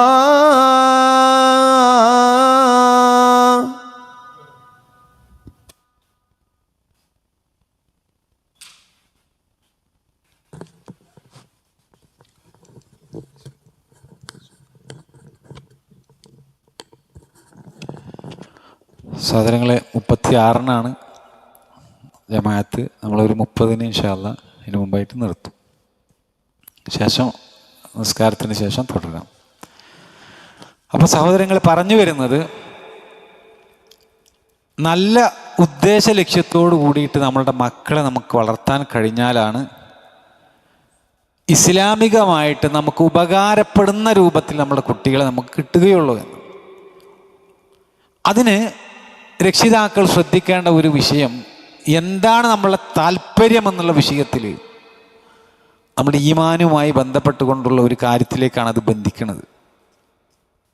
ശരിക്കും നമ്മുടെ ഹൃദയം ആഗ്രഹിച്ചതാണ് നമുക്ക് കിട്ടുക. ഹൃദയത്തിൻ്റെ ഉള്ളിൽ ആഗ്രഹമില്ലാത്ത ഒരു കാര്യം സഹോദരങ്ങളെ, അത് നമുക്ക് അല്ലാഹു സുബ്ഹാനഹു വ തആല ലഭിക്കുക, അത് നൽകാനുള്ള ഒരു തൗഫീക്ക് നമുക്ക് നൽകുക എന്ന് പറയുന്നത് അത് വളരെ വളരെ വളരെ വിരളമായിരിക്കും. നമ്മൾ ഹൃദയം ആഗ്രഹിച്ചതിനനുസരിച്ചായിരിക്കും നമ്മളുടെ കുട്ടികളെ ഏതൊരു വിഷയത്തിൽ നമ്മൾ പെരുമാറുക. ഇപ്പം നമ്മൾ മരണപ്പെട്ട് കഴിഞ്ഞാൽ എൻ്റെ മക്കൾ എനിക്ക് വേണ്ടി പ്രാർത്ഥിക്കുന്ന ഒരു മകനായിരിക്കണം എന്ന്, അല്ലെങ്കിൽ ഒരു മകളായിരിക്കണമെന്ന് ചിന്തിക്കുന്ന ആളുകൾ എത്ര ഉണ്ട്? ശരിക്കും ഒന്ന് ആലോചിച്ച് നോക്കി. ഞാൻ മരിച്ചാൽ എൻ്റെ മക്കളുടെ പ്രാർത്ഥന എനിക്ക് ഉപകാരപ്പെടണമെന്ന്. അങ്ങനെ നമ്മൾ പറയാറുണ്ട്, നമുക്കിതൊക്കെ അറിയാം. പക്ഷെ അങ്ങനെ ആത്മാർത്ഥമായിട്ട് നമ്മൾ ചിന്തിച്ചിട്ടുണ്ട്? അങ്ങനെ ആത്മാർത്ഥമായിട്ട് പ്രാർത്ഥിച്ച് ആത്മാർത്ഥമായിട്ട് നമ്മുടെ മക്കളെ നമുക്ക് ലഭിക്കണമെങ്കിൽ സഹോദരങ്ങൾ, അതായത് നമുക്ക് വേണ്ടി ആത്മാർത്ഥമായി പ്രാർത്ഥിക്കുന്ന മക്കളെ നമുക്ക് ലഭിക്കണമെങ്കിൽ അവർ ദീനീബോധമുള്ളവരായിരിക്കണം എന്നുള്ളതാണ്. അതിൽ പ്രധാനപ്പെട്ട ഒരു വിഷയമാണ് മക്കൾ മാതാപിതാക്കളോട് പെരുമാറുന്ന വിഷയം.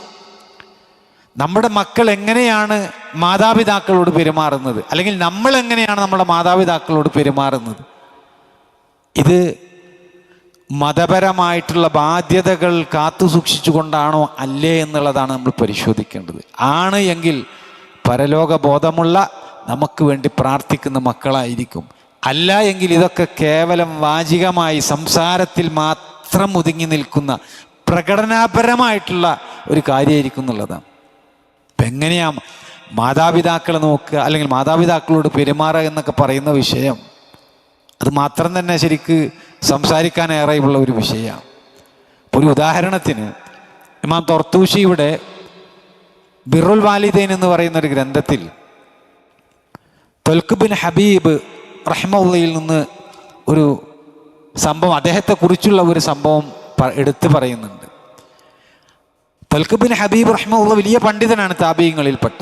പക്ഷെ അദ്ദേഹത്തിൻ്റെ ആ വിഷയം മനസ്സിലാകാൻ വേണ്ടിയിട്ട്, നമുക്ക് ആ ആദരവ് മനസ്സിലാകാൻ വേണ്ടിയിട്ട് ആദ്യം റസൂലുള്ളാഹി സ്വല്ലല്ലാഹു അലൈഹി വസല്ലമയുടെ ചരിത്രത്തിലേക്ക് പോകേണ്ടതുണ്ട്. റസൂലുള്ളാഹി സ്വല്ലല്ലാഹു അലൈഹി വസല്ലം മക്കയിൽ നിന്ന് മദീനയിലേക്ക് ഹിജറ പോയതിന് ശേഷം ആദ്യം താമസിക്കുന്നത് എവിടെയാ? അബു അയ്യൂബ് അൽ അൻസാരി റളിയല്ലാഹു അൻഹുവിൻ്റെ വീട്ടിലാണ്. അബു അയ്യൂബ് അൽ അൻസാരി റളിയല്ലാഹു അൻഹുവിൻ്റെ വീട് 2 നിലയുള്ള വീടായിരുന്നു. ആ 2 നിലയുള്ള വീട്ടിൽ നബി സല്ലല്ലാഹു അലൈഹി വസല്ലം താമസിക്കുന്നത് താഴെയും സ്വഹാബികൾ താമസിക്കുന്നത് മുകളിലാണ്. അന്ന് രാത്രി ആ സ്വഹാബിക്കും ഭാര്യക്കും ഉറങ്ങാൻ കഴിഞ്ഞില്ല എന്നാണ്. കാരണം അള്ളാഹുവിൻ്റെ പ്രവാചകനാണ് ഞങ്ങളുടെ കാലിൻ്റെ അടിയിൽ. പ്രവാചകൻ താമസിക്കുന്നതിൻ്റെ മുകളിലായിട്ട് ഞങ്ങൾ എങ്ങനെയാണ് നടക്കുക? പ്രവാചകന്റെ തലക്ക് മുകളിൽ കാല് വെച്ചുകൊണ്ട് ഞങ്ങളിങ്ങനെ നടക്കുക എന്ന് പറയുന്നത്, അതും വാനലോകത്ത് നിന്ന് അള്ളാഹുവിൽ നിന്ന് വഹി വരുന്ന വ്യക്തിത്വമാണ്. ജിബ്രീൽ അലൈഹിസ്സലാം വരുന്ന സ്ഥലമാണ്. അപ്പം അതിന് മുകളിൽ നടക്കുക എന്ന് പറയുന്നത് ഒരു അനാദരവായിരിക്കും. അവരൊരു വീടിൻ്റെ മൂലയിലിരുന്നു വന്ന് അബൂ അയ്യൂബ് അൽ അൻസാരി റളിയല്ലാഹു അൻഹുവും ഭാര്യയും ആ വീടിൻ്റെ ഒരു മൂലയിലിരുന്നു. നേരം വെളുത്ത് നബി സല്ലല്ലാഹു അലൈഹി വസല്ലമയെ കണ്ടുമുട്ടിയതിന് ശേഷം പറഞ്ഞു, അവിടുന്ന് താമസം മാറണം. പ്രവാചകരെ, ഞങ്ങൾക്ക് വല്ലാത്ത പ്രയാസമുണ്ട്, അവിടുന്ന് താമസം മുകളിലേക്കും ഞങ്ങൾ താഴേക്കുമാകാമെന്ന്. നബി സല്ലല്ലാഹു അലൈഹി വസല്ലം ആദ്യം അത് സമ്മതിച്ചില്ല. കാരണം പ്രവാചകനെ കാണാൻ ഒരുപാട് ആളുകൾ വരും പോകും. അപ്പോഴൊക്കെ മുകളിലായി കഴിഞ്ഞാലുള്ളൊരു പ്രയാസമുണ്ട്. പക്ഷെ ഈ 2 ആളുകളുടെയും ആവശ്യം മാനിച്ച് അവരുടെ പ്രയാസം മനസ്സിലാക്കി നബി സല്ലല്ലാഹു അലൈഹി വസല്ലം അത് സമ്മതിക്കുക. എന്നിട്ട് റസൂലുള്ളാഹി സ്വല്ലല്ലാഹു അലൈഹി വസല്ലമയുടെ താമസം മുകളിലേക്കാക്കി. അതെന്താണ് കാരണം? ഈ ദുനിയാവിൽ ജീവിച്ചിരിപ്പുള്ള ആളുകളിൽ അന്ന് ഏറ്റവും കൂടുതൽ ആദരവ് കാണിക്കേണ്ടത് ആരോടാ? റസൂലുള്ളാഹി സ്വല്ലല്ലാഹു അലൈഹി വസല്ലമയോട്. അപ്പം ആ ആദരവിൻ്റെ രൂപമാണ് സ്വഹാബികളിൽ നിന്ന് നമ്മൾ കണ്ടത്. റസൂലുള്ളാഹി സ്വല്ലല്ലാഹു അലൈഹി വസല്ലമ കഴിഞ്ഞാൽ പിന്നെ നമ്മൾ ഏറ്റവും കൂടുതൽ ആദരവ് കാണിക്കേണ്ടത് ആരോടാ? മാതാപിതാക്കളോടാ. ആ മാതാപിതാക്കളോട് ഇതേ രൂപത്തിലാ ത്വൽഖ് ബിൻ ഹബീബ് റഹ്മഹുല്ലാഹ് അദ്ദേഹം പെരുമാറിയത് എന്ന്. അദ്ദേഹത്തിന് 2 നിലയുള്ള വീടുണ്ട്. അദ്ദേഹം പണ്ഡിതനാണ്, ഒപ്പം തന്നെ വലിയ സമ്പന്നനും കൂടിയാണ്. അദ്ദേഹം സ്വന്തം ഉമ്മ വീടിൻ്റെ താഴെയുണ്ട് എങ്കിൽ ആ വീടിൻ്റെ മുകളിലേക്ക് അദ്ദേഹം നടന്നിരുന്നില്ല എന്ന്.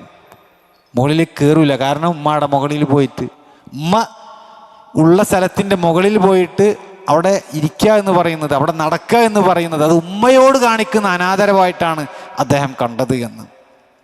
ഒന്ന് ആലോചിച്ച് നോക്കിയ സഹോദരങ്ങൾ, എങ്ങനെയാണ് അവർ സ്വഹാബികളിൽ നിന്ന് ദീൻ പഠിച്ച താബീയങ്ങൾ അവർ അല്ലാഹു സുബ്ഹാനഹു വ തആലയിൽ നിന്നുള്ള തൃപ്തി നേടിയെടുക്കുന്നതിന് വേണ്ടിയിട്ട് അവർ പ്രവർത്തിച്ചത് എങ്ങനെയാണെന്ന് നോക്കിയ. അതേപോലെ തന്നെ അബ്ദുല്ലാഹ് ഇബ്നു ഔൻ റഹ്മഹുല്ലാഹ്, അദ്ദേഹത്തെക്കുറിച്ചും തർത്തൂഷിയുടെ ബിറുൽ വാലിദൈനിൽ നമുക്ക് കാണാം. ഉമ്മ വിളിക്കുകയാണ് ഒരിക്കൽ, മോനെ എന്ന് പറഞ്ഞുകൊണ്ട്. അപ്പം അന്നേരം തിരിച്ച് മറുപടി പറയുമ്പോൾ കുറച്ച് ശബ്ദം ഒന്ന് കൂടിപ്പോയി. എന്തേന്ന് നമ്മൾ ചോദിക്കൂലേ, പക്ഷെ വോളിയം ഒന്ന് കൂടിപ്പോയി. അദ്ദേഹം വല്ലാതെ അസ്വസ്ഥനായി. എൻ്റെ റബ്ബ് ഇത് തൃപ്തിപ്പെട്ടിട്ടുണ്ടാകോ ഇല്ലേ എന്നുള്ളതാണ് അദ്ദേഹത്തിൻ്റെ ബേജാറ്. അങ്ങനെ അദ്ദേഹം ചെയ്തതെന്താണെന്നറിയോ? ഒരു അടിമയെ വിലക്ക് വാങ്ങിയിട്ട് അത് മോചിപ്പിച്ചു. അള്ളാഹുവിൻ്റെ തൃപ്തി നേടാൻ വേണ്ടി ഉമ്മ വിളിച്ചതിന് മറുപടി കൊടുക്കുന്നതിൽ ശബ്ദം കൂടിപ്പോയോ എന്നുള്ളതിൽ സംശയത്തിൽ ഒരു പ്രതിക്രിയയായിക്കൊണ്ട് അദ്ദേഹം സ്വയം ചെയ്തത് ഒരടിമയെ വാങ്ങിയിട്ട് മോചിപ്പിക്കുകയാണ് അള്ളാൻ്റെ മാർഗത്തിൽ ചെയ്തത്. ഒന്ന് ആലോചിച്ച് നോക്കി, നമ്മൾ ഇന്ന് അടുക്കളയിലൊക്കെ പണിയെടുക്കുന്ന നമ്മുടെ രക്ഷിതാക്കൾ, അടുക്കളയിൽ ഉമ്മ പണിയെടുക്കുകയായിരിക്കും. അപ്പോഴൊക്കെ ഇന്നത്തെ സാഹചര്യം വീടിൻ്റെ ഉള്ളിലാകെ മാറിയിരിക്കണം. ഒക്കെ ഇപ്പോൾ വലിയ ടെക്നോളജികളാണ് ഉപയോഗിക്കുന്നത് അല്ലേ. അങ്ങ് അപ്പുറത്ത് ഓഫീസിലിരുന്നു അല്ലെങ്കിൽ റൂമിലിരുന്ന് ജോലി ചെയ്യുന്ന ഭർത്താവിനെ വിളിക്കുകയാണെങ്കിൽ ചിലപ്പോൾ വാട്സപ്പ് അയക്കുകയും ചെയ്യാം, ഫുഡ് റെഡി എന്നാണ്. അങ്ങനത്തെ ഒരു കാലത്തിലേക്ക് നമ്മൾ മാറിയിട്ടുണ്ട്. കുട്ടികൾ അവരുടെ കയ്യിൽ ടാബും മൊബൈലും ഒക്കെ ആയിട്ട് ഇങ്ങനെ ഇരിക്കുകയായിരിക്കും. അപ്പോൾ മോളെ വിളിക്കുകയാണ്, എന്തിന്? ഒന്ന് സഹായിക്കാൻ വേണ്ടിയിട്ടാണ് വിളിക്കണത്. ഫുഡൊന്ന് റെഡിയാക്കി ടേബിളിൽ കൊണ്ടുവെക്കാൻ വേണ്ടിയിട്ടായിരിക്കും.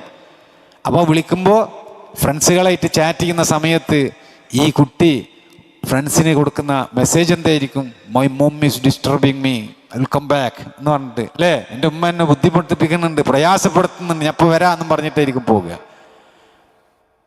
അങ്ങനത്തെ ഒരു ശൈലി, അങ്ങനത്തെ ഒരു രീതി നമ്മളെ മക്കളിൽ നിന്ന് വരുന്നത് എന്തുകൊണ്ടാണ്? മാതാപിതാക്കൾ വിളിച്ചു കഴിഞ്ഞാൽ അവർക്ക് ഉത്തരം നൽകാൻ വേണ്ടിയിട്ട് പെട്ടെന്ന്, അതും അല്ലാഹു സുബ്ഹാനഹു വ തആല തൃപ്തിപ്പെടുന്ന മാർഗത്തിൽ കുട്ടികളെ അങ്ങനെ ആകണമെങ്കിൽ സഹോദരങ്ങളെ അവർ ദീൻ പഠിക്കണം എന്നുള്ളതാണ്. എന്തിനിത് ചെയ്യണം, ആർക്കു വേണ്ടി ചെയ്യണമെന്നുള്ള ഒരു ബോധം മക്കളിൽ ഉണ്ടാക്കിയെടുക്കണമെങ്കിൽ അവർ രക്ഷിതാക്കളെ കണ്ടിട്ടാണ് പഠിക്കുക. ഇന്ന് നമ്മളൊന്ന് ആലോചിച്ച് നോക്കി, നമുക്ക് അങ്ങനെ ഒരു മക്കളോട് പറഞ്ഞ് മക്കളിൽ ഒരു മാറ്റമുണ്ടാക്കാൻ കഴിയുന്ന രൂപത്തിൽ ഒരു ബന്ധം ശരിക്ക് രക്ഷിതാക്കൾക്ക് മക്കളായിട്ടുണ്ടോ? നമ്മുടെ മക്കളൊക്കെ ജീവിതത്തിൽ ഒരു പ്രശ്നം നേരിട്ട് കഴിഞ്ഞാൽ, എന്തെങ്കിലുമൊക്കെ മനസ്സിന് ബേജാറുള്ള സങ്കീർണമായിട്ടുള്ള ഒരു പ്രശ്നം അവരെ സംബന്ധിച്ച്, അതാരോട് അവർ പോയിട്ട് പറയാം? അവരായിരിക്കും മക്കൾക്ക് ഏറ്റവും അടുത്ത സൗഹൃദമുള്ള ആളുകൾ. ഇത് ശരിക്ക് രക്ഷിതാക്കൾ മനസ്സിലാക്കേണ്ട ഒരു വിഷയമാണ്. പാരൻറ്റിങ്ങിലൊക്കെ നമ്മൾ എടുത്തു പറയുന്ന ഒരു കാര്യമാണിത്.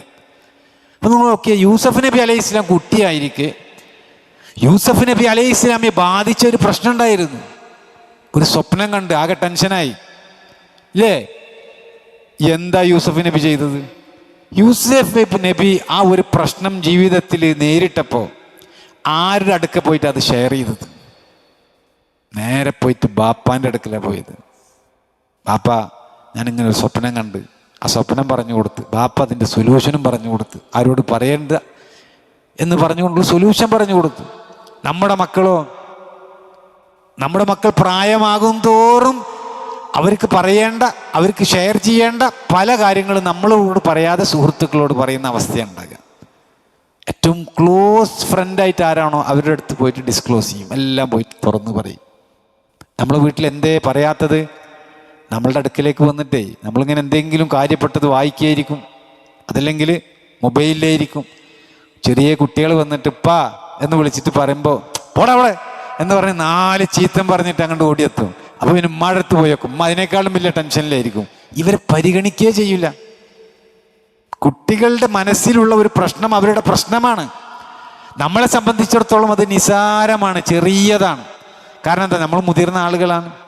പക്ഷെ കുട്ടികൾക്കതൊരു വലിയ പ്രശ്നം, ചെറിയ പ്രശ്നം എന്ന രൂപത്തിലൊന്നും അവർ വേർതിരിക്കൂല. അത് അവരുടെ പ്രശ്നമാണ്. ആ പ്രശ്നമാണ് നമ്മളുമായിട്ട് ഷെയർ ചെയ്യാൻ വരുന്നത്, ഒരു കാര്യം ചോദിക്കാൻ വരുന്നത്. ആ ചോദിക്കാൻ വരുന്ന വേളയിലേ അവർ ആട്ടിപ്പായിക്കും നമ്മൾ. പിന്നെ അവർ രണ്ടാമത് വരുമോ? 2-3 തവണ ഇങ്ങനെ ഒരു എക്സ്പീരിയൻസ് ഉണ്ടായിക്കഴിഞ്ഞാൽ മക്കൾ പിന്നെ നമ്മളുമായിട്ടൊന്നും ഷെയർ ചെയ്യൂല. അപ്പോൾ പിന്നെ അവരെന്ത് ചെയ്യും? അവർക്ക് ഏറ്റവും നല്ല അടുപ്പമുള്ള ആളുകളുമായിട്ട് ഷെയർ ചെയ്യും. പക്ഷെ ഈ ഷെയറിങ് അതൊരു പെൺകുട്ടിയാണ് എങ്കിൽ സഹോദരങ്ങളെ വല്ലാത്ത അപകടമാണിത് വരുത്തുക. അവർക്ക് ഏറ്റവും നല്ല സുഹൃത്തായിട്ട് അവർ കണ്ടെത്തുക സ്വാഭാവികമായിട്ട് പിശാച് കളിക്കുന്ന ഒരു മേഖലയാണ്. കുറച്ച് പ്രായമൊക്കെ ആയി വരുമ്പോൾ 7ാം ക്ലാസ്സിലും 8ാം ക്ലാസ്സിലും 9ാം ക്ലാസ്സിലേക്കൊക്കെ ഇങ്ങനെ എത്തി വരുമ്പോൾ പിന്നെ അവർ ഷെയർ ചെയ്യുന്നത് ആൺകുട്ടികളോടായിരിക്കും. അങ്ങനെയാ ബോയ് ഫ്രണ്ട് ഉണ്ടാകുന്നത്, അങ്ങനെയാ പ്രണയം ഉണ്ടാകുന്നത്, അങ്ങനെയാ വീട് വിട്ടിറങ്ങിപ്പോകുന്ന അവസ്ഥകൾ ഉണ്ടാകുന്നത്.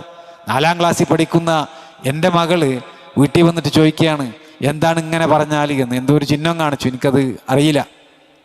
എന്നിട്ട് ഫ്രണ്ട്സുകളൊക്കെ പറയുന്നുണ്ട് ഇത്ര ബോയ് ഫ്രണ്ടാണ് അതിൻ്റെ അർത്ഥം. നിനക്ക് ബോയ് ഫ്രണ്ടോ എന്ന് ഏതൊരു സുഹൃത്ത് ചോദിക്കുക. 4ാം ക്ലാസ്സിൽ പഠിക്കുന്ന പെൺകുട്ടിയിലൂടെ ഒന്ന് ആലോചിക്കുന്നതാണ് സ്കൂളിലെ നമ്മുടെ നാട്ടിലത്തെ വിദ്യാഭ്യാസ സ്ഥാപനങ്ങളുടെ അവസ്ഥ. ആ സ്ഥാപനങ്ങളിലേക്കൊക്കെ നമ്മളുടെ മക്കളെ കൊണ്ടുപോകുമ്പോൾ ശ്രദ്ധിക്കേണ്ടതുണ്ട് എന്നുള്ളതാണ് പറഞ്ഞു വരുന്നത്. ഇൻഷാ അല്ലാഹ് ബാക്കി കാര്യം നമുക്ക് ഇശാ നമസ്കാരത്തിന് ശേഷം ചർച്ച ചെയ്യാം. അല്ലാഹു അനുഗ്രഹിക്കട്ടെ. അസ്സലാമു അലൈക്കും വറഹ്മത്തുള്ളാഹി. ബിസ്മില്ലാ അൽഹംദുലില്ലാ വസ്സലാത്തു വസ്സലാമു അലാ റസൂലില്ലാ. സഹോദരങ്ങളെ, നമ്മൾ ചർച്ച ചെയ്തത് നമ്മുടെ മക്കളുമായി ബന്ധപ്പെട്ട വിഷയങ്ങളാണ്. നമ്മുടെ മക്കളെ ഇസ്ലാമികമായിട്ട് ദീനി തൽപരരായിട്ട് വളർത്താനുള്ള ഒരു പ്രേരണ രക്ഷിതാക്കളാണ് നൽകേണ്ടത് എന്ന വിഷയമാണ് സംസാരിച്ചത്. എന്തിനു വേണ്ടിയാണ് നമ്മളങ്ങനെ ശ്രമിക്കേണ്ടത്? കാരണം നമ്മുടെ മരണശേഷം നമുക്ക് വേണ്ടി പ്രാർത്ഥിക്കുന്ന മക്കളായിട്ട് നമുക്ക് അവരെ ലഭിക്കണമെന്നുള്ള താല്പര്യമാണ്. നമുക്ക് വേണ്ടി പ്രാർത്ഥിക്കുന്ന മക്കൾ എന്ന് പറയുമ്പോൾ മാതാപിതാക്കൾ, അതുപോലെ തന്നെ നമ്മുടെ മക്കൾ, അവരൊക്കെ നമ്മുടെ കുടുംബത്തിൻ്റെ ഉള്ളിലുള്ള ബന്ധം എങ്ങനെയാണ് എന്ന വിഷയമാണ് സംസാരിച്ചു വന്നത്. ഒരു രക്ഷിതാവ് പറയുന്നത് എടുക്കാൻ താല്പര്യമുള്ള മക്കളാകണമെങ്കിൽ രക്ഷിതാവ് മതപരമായിട്ടുള്ള ബാധ്യതകൾ നിർവഹിക്കുന്ന രൂപത്തിൽ മക്കൾ കാണണമെന്നുള്ളത്. അങ്ങനെ കാണുമ്പോഴാണ് എൻ്റെ പിതാവിൻ്റെ ഇഷ്ടം, എൻ്റെ ഉമ്മയുടെ ഇഷ്ടം അത് ഇസ്ലാമാണ്, ദീനാണ് എന്നുള്ളത് അവർ പ്രായോഗിക തലത്തിൽ തിരിച്ചറിയുകയുള്ളൂ എന്നതാണ് വിഷയം. അതല്ല എങ്കിൽ വാക്കുകൾ കൊണ്ട് അങ്ങനെ പറയുകയും അതിന് വിപരീതമായിക്കൊണ്ട് നമ്മൾ സംസാരിക്കുകയും ചെയ്യുമ്പോൾ സ്വാഭാവികമായിക്കൊണ്ടും നമ്മുടെ കുട്ടികളിൽ ആത്മാർത്ഥമായിട്ടുള്ള ദീനീബോധം അത് കുറവായിട്ടാണ് കാണപ്പെടുക. സാധാരണക്ക് നമ്മൾ കേട്ടിട്ടുണ്ടായിരിക്കും ഒരു പക്ഷേ പാരൻറ്റിങ്ങിലൊക്കെ അല്ലേ, ഇപ്പോൾ വീടിൻ്റെ ഉള്ളിൽ നിന്നിട്ട് ആരെങ്കിലും തിരഞ്ഞു വന്നു കഴിഞ്ഞാൽ മക്കളോട് പറയും ഇവിടെ ഇല്ല എന്ന് പറയാം അല്ലേ. നമ്മൾ ഇവിടെ ഇല്ല എന്ന് പറയിപ്പിക്കും. അല്ലെങ്കിൽ മൊബൈൽ ഫോണിലൊക്കെ ആരെങ്കിലും വിളിക്കുമ്പോൾ വീട്ടിൽ നിന്ന് എടുത്തിട്ട് പുറത്തു പോയി എന്ന് പറയിപ്പിക്കും. അങ്ങനെ കളവ് പറയിപ്പിക്കുമ്പോൾ അതിൻ്റെ ഗൗരവം എത്രമാത്രം, അപകടം എത്രമാത്രമാണ് എന്നുള്ളത് ഒരു പക്ഷേ രക്ഷിതാക്കൾ ചിന്തിക്കില്ല. ഇതൊക്കെ നമ്മൾ കേട്ടിട്ടുള്ളതാണ്. പക്ഷെ എന്താണ് അതിൻ്റെ പ്രശ്നം? അങ്ങനെ ചെയ്തു കഴിഞ്ഞാൽ ഒരു കപടമായിട്ടുള്ള ഒരു സ്വഭാവം മക്കളിൽ, രക്ഷിതാക്കളിൽ നിന്ന് കണ്ടുപഠിക്കാൻ അത് കാരണമാകുമെന്നുള്ളതാണ് അതിൻ്റെ പ്രശ്നം. ഇത് ദീനീപരമായിട്ടുള്ള വിഷയങ്ങളിലേക്ക് ഏറെ ബാധകമായിട്ടുള്ളൊരു കാര്യമാണ്. നമ്മൾ എത്രമാത്രം വാജിബായിട്ടുള്ള കാര്യങ്ങൾ നിർവഹിക്കാൻ നമ്മൾ ശുഷ്കാന്തി കാണിക്കുന്നുണ്ട്, മുസ്തഹബായിട്ടുള്ള കാര്യങ്ങൾ ചെയ്യാൻ വേണ്ടിയിട്ട് നമ്മൾ താല്പര്യം കാണിക്കുന്നുണ്ട്, എന്തുമാത്രം മുഹറമാത്തുകളിൽ നിന്ന് വിട്ടുനിൽക്കാൻ വേണ്ടി നമ്മൾ സൂക്ഷ്മത കാണിക്കുന്നുണ്ട്. ഇതൊക്കെ മാതാപിതാക്കളെ കണ്ടിട്ടാണ് മക്കൾ പഠിക്കുക എന്നുള്ളത് പ്രധാനപ്പെട്ട ഒരു വിഷയമാണ്. അതുകൊണ്ടാണ് സൂചിപ്പിച്ചത്, കുടുംബം മൊത്തത്തിൽ ഇത്തരം വിഷയങ്ങളിലുള്ള ഒരു താല്പര്യം കാണിക്കുന്ന ഒരവസ്ഥയുണ്ട് എങ്കിൽ അത് സ്വാഭാവികമായിക്കൊണ്ടും നമ്മുടെ കുടുംബങ്ങളിലുള്ള ബന്ധങ്ങളിലൊക്കെ അത് പ്രകടമാകും എന്നുള്ളതാണ്. ഒരു ദീനീ തൽപരരായിട്ടുള്ള ഒരു ചർച്ച മക്കളിൽ നിന്ന് കണ്ടാൽ തന്നെ സഹോദരങ്ങളെ അതിനെ പ്രോത്സാഹിപ്പിക്കാൻ നമ്മളെ സംബന്ധിച്ചിടത്തോളം സാധിക്കേണ്ടതുണ്ട്. ഇപ്പം എനിക്കൊക്കെ ഓർമ്മയുണ്ട്, ഞാൻ സൗദിയിൽ പോയ സമയത്ത് നമ്മളൊക്കെ ഇതിങ്ങനെ പഠിച്ചു വരുന്ന സമയമാണ്. അപ്പോൾ ഒരു വീട്ടിൽ പോവുകയാണ്. ആ വീട്ടിൽ പോയപ്പോൾ ചെറിയ കുട്ടികളുണ്ട് അവിടെ, മദ്രസയിലൊക്കെ അവിടെ പഠിക്കുന്ന കുട്ടികളാണ്. അവർ ചർച്ച ചെയ്യുന്നത് ഇങ്ങനെ കേട്ട് നമ്മളിങ്ങനെ വന്നപ്പോൾ അതിഥിയാണല്ലോ, നമ്മളെ അവിടെ ഇരുത്തി. ആ സമയത്ത് അവിടെ 2-3 കുട്ടികളുണ്ട്. ആ കുട്ടികൾ അവർ സുഹൃത്തുക്കളായിട്ടുള്ള കുട്ടികളാണ്. അവർ ചർച്ച ചെയ്യുന്നത് അൽബാനിയെക്കുറിച്ചും ഇബ്നു ബാസിനെ കുറിച്ചാണ്. അപ്പോൾ ഞാൻ ഞെട്ടിപ്പോയി, കാരണം നമ്മളവർ പറയുന്ന കാര്യങ്ങൾ പോലും എനിക്കറിയില്ല. അപ്പം അങ്ങനെ അതൊക്കെ ഇങ്ങനെ കേട്ടപ്പോൾ വല്ലാത്ത അത്ഭുതം കൂറിക്കൊണ്ട് ഞാനിങ്ങനെ ഇരുന്ന്, ചെറിയ കുട്ടികൾ ഇപ്പോഴേ ഇങ്ങനെയാണ് എങ്കിൽ മാഷാ അല്ലാ വലുതായി കഴിഞ്ഞാൽ ആ കുട്ടികൾക്ക് നല്ല ഭാവി ഉണ്ടാകുമെന്ന് കരുതി.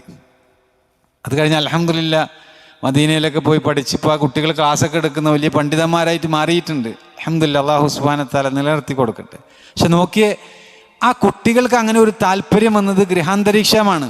വീട്ടിൻ്റെ ഉള്ളിലെ ചർച്ച അങ്ങനെ ആകുമ്പോഴാണല്ലോ സ്വാഭാവികമായിട്ടും കുട്ടികൾ ആ രൂപത്തിൽ പരിവർത്തിക്കപ്പെടുക. ഇത് അതിലേക്കുള്ള ഒരു പ്രേരണയായിട്ട് നമ്മൾ കണ്ടാൽ അതിനുള്ള സാഹചര്യങ്ങൾ ഉണ്ടാക്കി കൊടുക്കണമെന്ന് ഇമാം നവവി റഹിമഹുല്ലയെ കുറിച്ചൊക്കെ പറയാറുണ്ട്. ഇമാം നവവി റഹിമഹുല്ലയുടെ ബയോഗ്രഫി നമ്മൾ പഠിച്ചു കഴിഞ്ഞാൽ നമുക്ക് മനസ്സിലാക്കാൻ സാധിക്കും. ചെറിയ കുട്ടിയായിരുന്ന സമയത്ത് എല്ലാവരും കളിക്കാൻ വേണ്ടി പോകുമ്പോൾ ഈ ഇമാം നവവി കുട്ടിയായിരിക്കുമ്പോൾ കളിക്കാൻ പോകില്ല.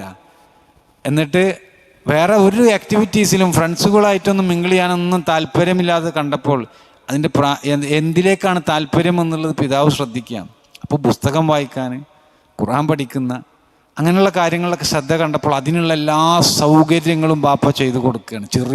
ചെറിയ പ്രായത്തിൽ നോക്കിയേ, 45 വയസ്സ് വരെ ജീവിച്ചിട്ടുള്ള അദ്ദേഹം 45 വയസ്സിൻ്റെ ഉള്ളിൽ എന്തുമാത്രം സേവനമാണ് ഇസ്ലാമിക ലോകത്ത് അദ്ദേഹത്തിന് ചെയ്യാൻ സാധിച്ചത്. ഇമാം നവവി റഹിമഹുല്ല ഷാഫി മദ്ഹബിൽ അറിയപ്പെടുന്ന ഒരു പണ്ഡിതനാണ്, 2ാം ഷാഫി എന്ന പേരിൽ അറിയപ്പെടുന്നത്. പക്ഷേ അദ്ദേഹത്തിൻ്റെ കിതാബുകൾ ആ നിലക്കാണോ പരിഗണിക്കപ്പെടുന്നത്? ഏത് മദ്ഹബിൽപ്പെട്ട പണ്ഡിതന്മാരായാലും സ്വഹീഹ് മുസ്ലിമിൻ്റെ ഹദീസ് എടുത്ത് നോക്കുമ്പോൾ ഇമാം മുസ്ലിം നൽകിയിട്ടുള്ള സ്വഹീഹ് മുസ്ലിമിന് നൽകിയിട്ടുള്ള ഇമാം നവവിയുടെ ഷർഹാണ് അത് പ്രാധാന്യപൂർവ്വം ഉദ്ധരിക്കുന്ന നമുക്ക് കാണാൻ സാധിക്കും. റിയാദു സ്വാലിഹീൻ വായിക്കാത്ത മസ്ജിദുകൾ ഒരു പക്ഷേ ഉണ്ടാവുകയില്ല, അതിൻ്റെ ക്ലാസ്സുകൾ ദർസുകൾ നടക്കാത്ത. ആ രൂപത്തിലേക്ക് അദ്ദേഹം മാറി വലിയ പണ്ഡിതനായി. ചെറിയ ഒരു പ്രായത്തിൽ തന്നെ ഒരുപാട് സേവനങ്ങൾ ദീനി രംഗത്ത് ചെയ്യാൻ അദ്ദേഹത്തിന് സാധിച്ചു. അതിലേക്ക് പ്രേരകമായത്, അതിലേക്കുള്ള സഹായങ്ങൾ ചെയ്തു കൊടുത്തു വളർത്തിയത് ബാപ്പയാണ്.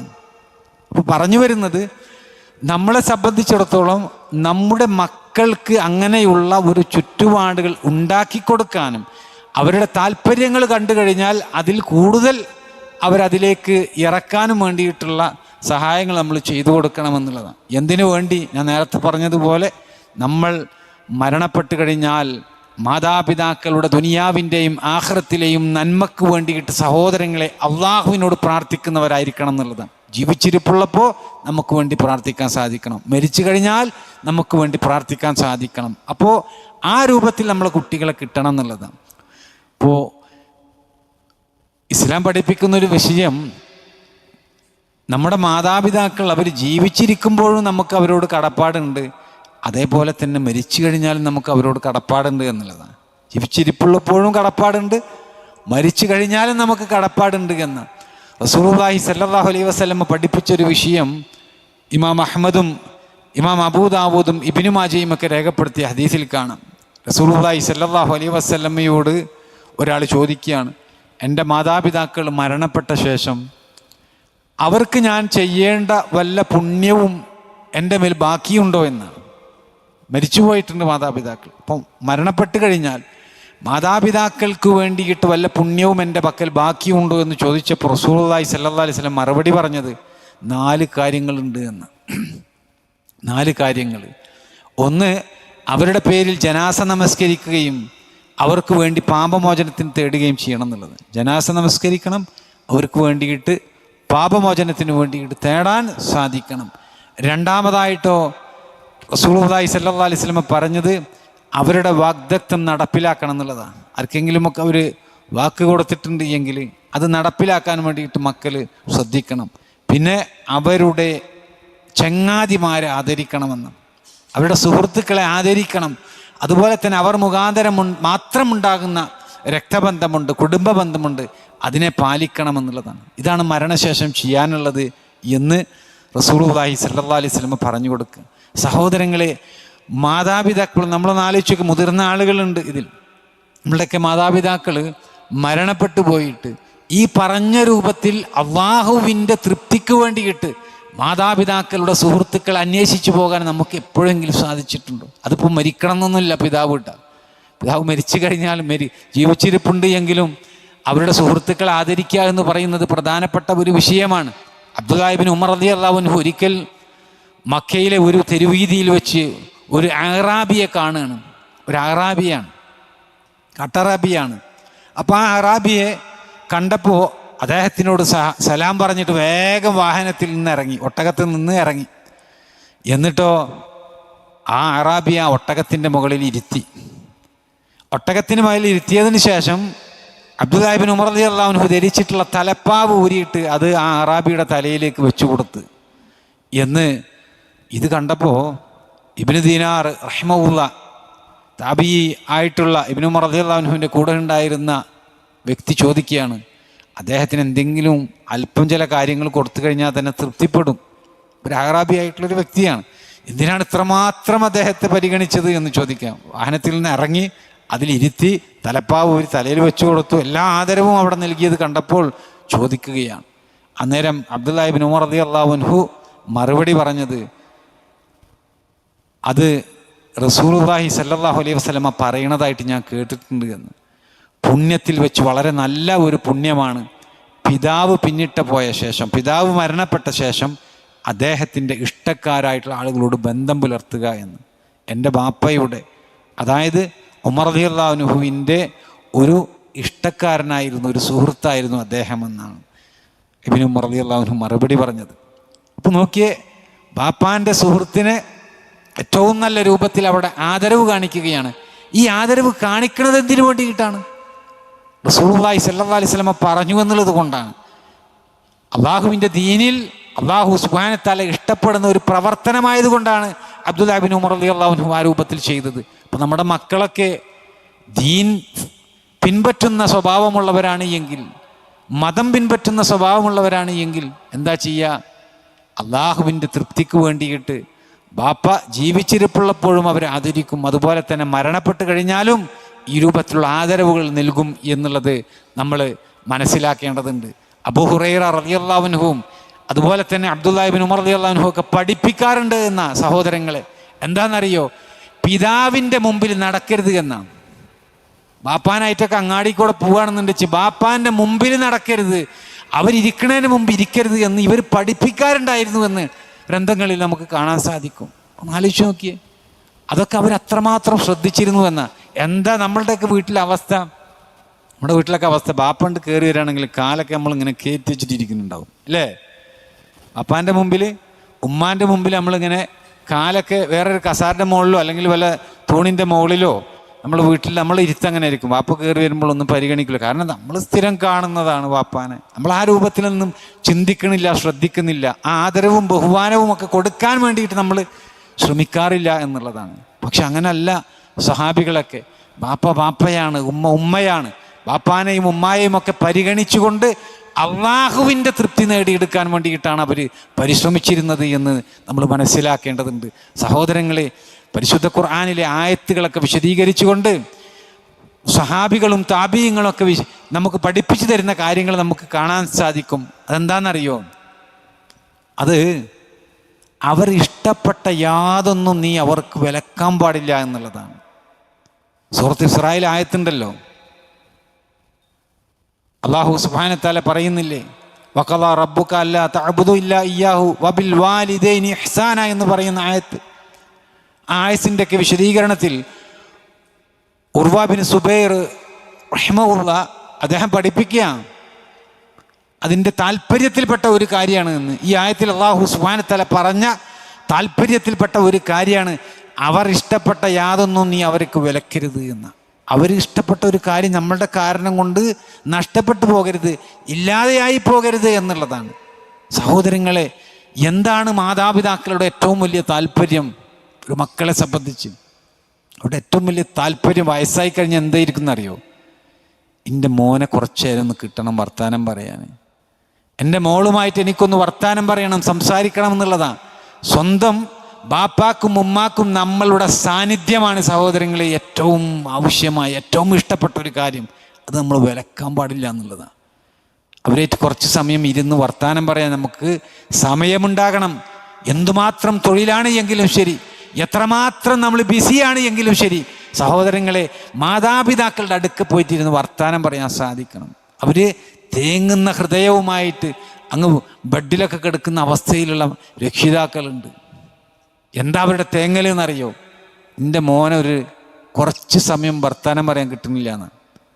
എൻ്റെ മോളെ ഒന്ന് കണ്ടിട്ട് കുറേ ദിവസമായി, അവർ നമ്മൾ ചെന്നിട്ടോ നമ്മൾ വിവരങ്ങളൊക്കെ അന്വേഷിക്കും, അടുക്കളയിൽ മറ്റോ. നമ്മൾ അവരോട് വെറുപ്പുണ്ടായിട്ടാവില്ല, നമ്മൾക്ക് അവരെ വേണ്ടാഞ്ഞിട്ടാവുകയില്ല. പക്ഷേ നമ്മളുടെ ജീവിത വ്യവഹാരവുമായി ബന്ധപ്പെട്ട കാര്യങ്ങളിൽ ബിസിയായി പോകുന്നതാണ്.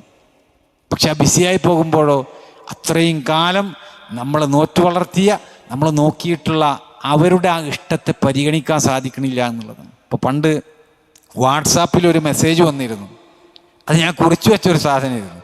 എന്നെ അല്ലാതെ അത് സ്വാധീനിച്ചൊരു സംഗതി, ഒരു കഥയാണത്. പക്ഷെ ആ കഥയിൽ കാര്യമുണ്ട് എന്ന് തോന്നി. എന്താ വെച്ചാൽ, ഒരു ബാപ്പ മകനെ വിളിച്ചിട്ട് മോനെ എന്ത് വായെന്ന് പറയാം, എന്നിട്ട് ചോദിക്കുക അതെന്താണ് ഇരിക്കണതെന്ന്. ഒരു വൃക്ഷത്തിൻ്റെ കൊമ്പുമേൽ ഒരു കിളിയിരിക്കുന്നുണ്ട്. അപ്പോൾ അതെന്താന്നാണ് ചോദിച്ചത്. അപ്പോൾ അതൊരു കിളിയാന്ന് പറഞ്ഞു. അപ്പോൾ ബാപ്പ തലയാട്ടി. അത് കഴിഞ്ഞ് കുറച്ച് കഴിഞ്ഞിട്ട് മോനെ വീണ്ടും വിളിച്ചു, മോനെ. അപ്പോൾ വീണ്ടും മോൻ വന്ന് അതെന്താന്ന് ചോദിച്ചു. അപ്പോൾ ഒരു കുറച്ച് കൗതുകത്തോട് കൂടിയിട്ട് മോന് അതൊരു കിളിയാന്ന് പറഞ്ഞു. സൗണ്ടൊക്കെ ഒന്ന് മാറി, ട്യൂണൊക്കെ. കുറച്ച് കഴിഞ്ഞ് ബാപ്പ വീണ്ടും വിളിച്ച്, എന്നിട്ട് അതെന്താന്ന് ചോദിച്ചു. അതൊരു കിളിയാന്ന് കുറച്ച് ഉറക്കേ പറഞ്ഞത്. ഇത്ര നേരെ കിളിയാന്ന് പറഞ്ഞിട്ടുണ്ട്. നാലാമതും കൂടി ചോദിച്ചോട് കൂടിയിട്ട് ഒരു വിധായി, നല്ല ഷൗട്ട് ചെയ്ത് എത്ര നേരെ പറയാൻ കളിയാക്കുകയാണ് എന്നൊക്കെ ചോദിച്ചുകൊണ്ട് തട്ടിക്കയറിക്കൊണ്ട് അത് കിളിയാണെന്ന് പറഞ്ഞു. അപ്പോൾ ബാപ്പ വിളിച്ചിട്ട് പറഞ്ഞ് ഇന്ന അൽമറയിൽ ഒരു ഡയറി ഇരിക്കുന്നുണ്ട്, അത് എടുത്തിട്ട് വരാൻ പറയാം. അപ്പോൾ അത് എടുത്തു കൊടുത്തു. എന്നിട്ട് അത് തുറന്ന് അത് വായിക്കാൻ പറഞ്ഞു. വായിക്കാൻ പറഞ്ഞപ്പോൾ അതേ കൊമ്പുമ്മേ ഈ കുട്ടിയുടെ ചെറുപ്പത്തിൽ ഇരുന്നിരുന്ന അവിടെ ഒരു കിളി ഇരുന്നിരുന്നു. അപ്പോൾ ഈ കുട്ടി ഇങ്ങനെ ചെറുത്, ബാപ്പ കുട്ടീനും പിടിച്ചിരിക്കുക. അപ്പോൾ അതെന്താണെന്ന് ചോദിക്കുക ബാപ്പാട് മോന്. അപ്പോൾ അതിൻ്റെ കിളിയാണെന്ന് പറഞ്ഞു. അപ്പോൾ കുറച്ച് കഴിഞ്ഞപ്പോൾ അതെന്താണെന്ന് ചോദിക്കുക. ആ ചോദിക്കുമ്പോൾ കൂടുതൽ വാത്സല്യത്തോട് കൂടിയിട്ട് ഒരു കിളിയാണ് എന്ന് പറഞ്ഞു. മൂന്നാമതും മകന് ചോദിക്കുക അതെന്താണെന്ന് ചോദിക്കുമ്പോൾ കുട്ടിക്ക് ഒരു ചുംബനം നൽകിക്കൊണ്ട് വളരെ സ്നേഹത്തോട് കൂടിയിട്ട് ബാപ്പ പറയാണ് അതൊരു കിളിയാണ് എന്ന്. ചോദ്യം ഇങ്ങനെ കുട്ടിയുടെ ഭാഗത്ത് നിന്ന് ആവർത്തിച്ചു വരുമ്പോൾ അത് ആസ്വദിച്ചുകൊണ്ട് ബാപ്പ മോനോട് പറയാണ് അതൊരു കിളിയാണ് എന്ന്. അങ്ങനെ ചേർത്ത് പിടിക്കുക ബാപ്പ. പക്ഷെ പ്രായം മകൻ വലുതായി. ആ മകന് എല്ലാ നിലക്കും അവൻ്റെ ജീവിതം കൊണ്ടുപോകാൻ ഒറ്റക്ക് പര്യാപ്തനായപ്പോൾ ബാപ്പാൻ്റെ സംസാരം പിന്നെ ഇഷ്ടപ്പെടുന്നില്ല, ബാപ്പാൻ്റെ സ്വഭാവം ഇഷ്ടപ്പെടുന്നില്ല.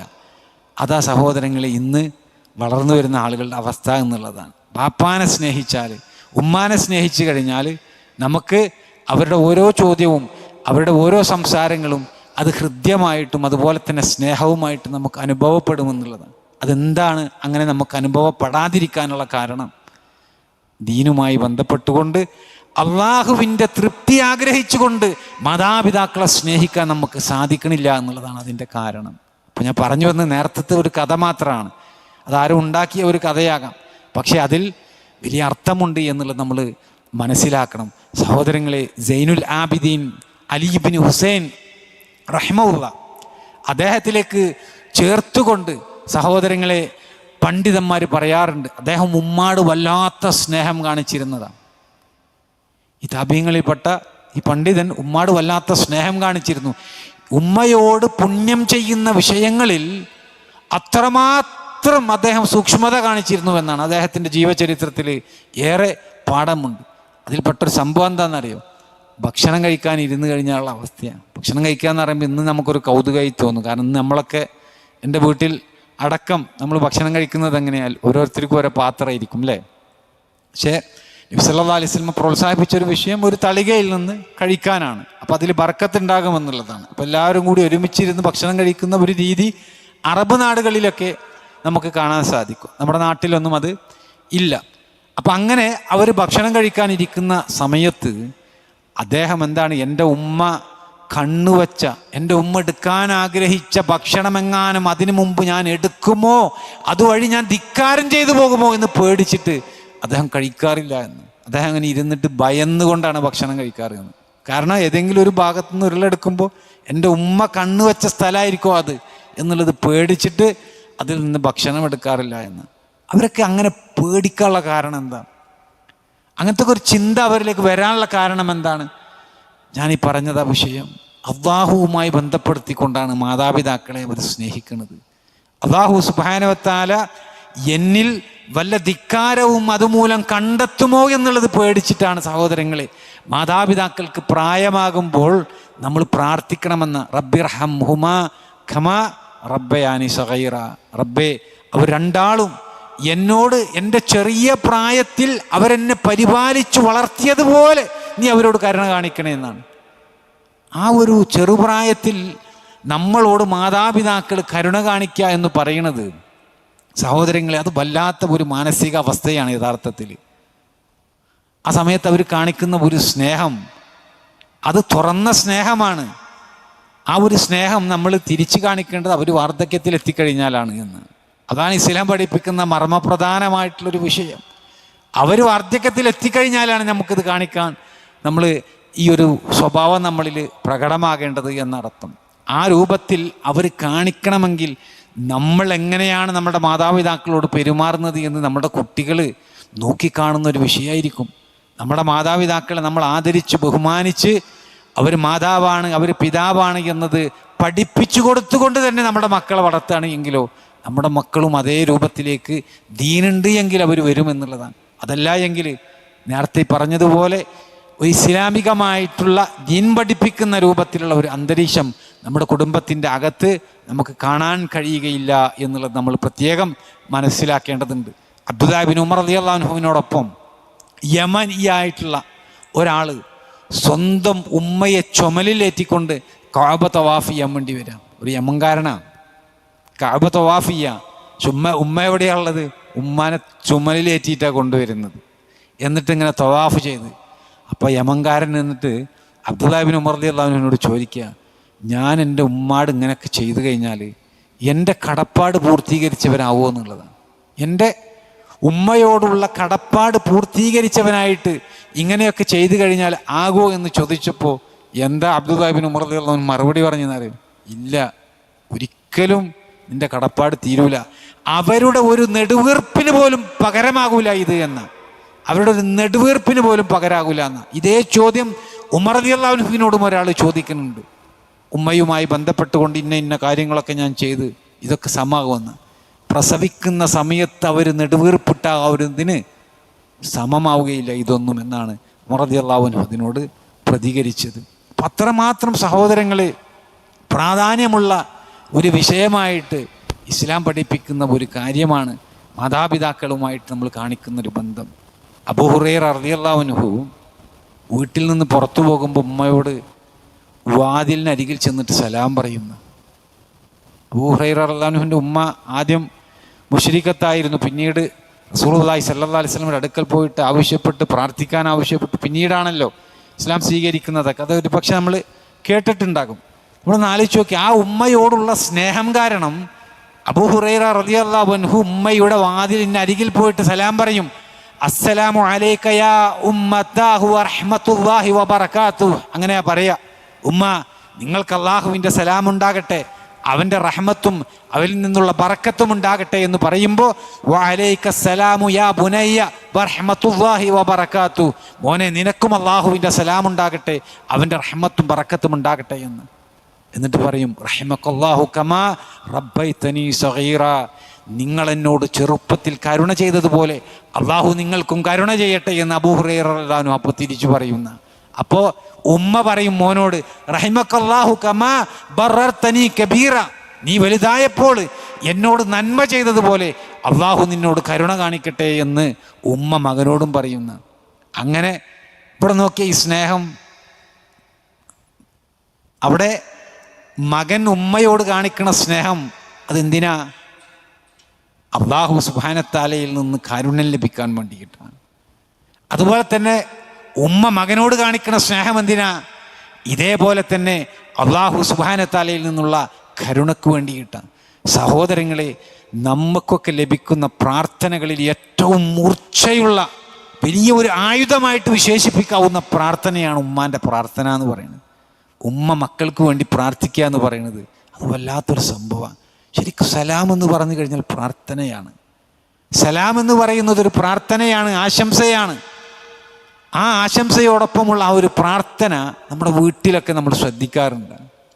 നമ്മുടെ വീട്ടിലേക്ക് കയറുമ്പോൾ സലാം പറയുക, നമ്മൾ എവിടേക്കും പോകുമ്പോൾ ഉമ്മാൻ്റെ അടുത്ത് പോയിട്ട് സലാം പറയുക, തിരിച്ചു വന്നു കഴിഞ്ഞാൽ ഉമ്മാനോട് സലാം പറയുക, ഒന്ന് ഫോൺ വിളിച്ച് സംസാരിക്കുമ്പോൾ അതിലൂടെ സലാം പറയുക.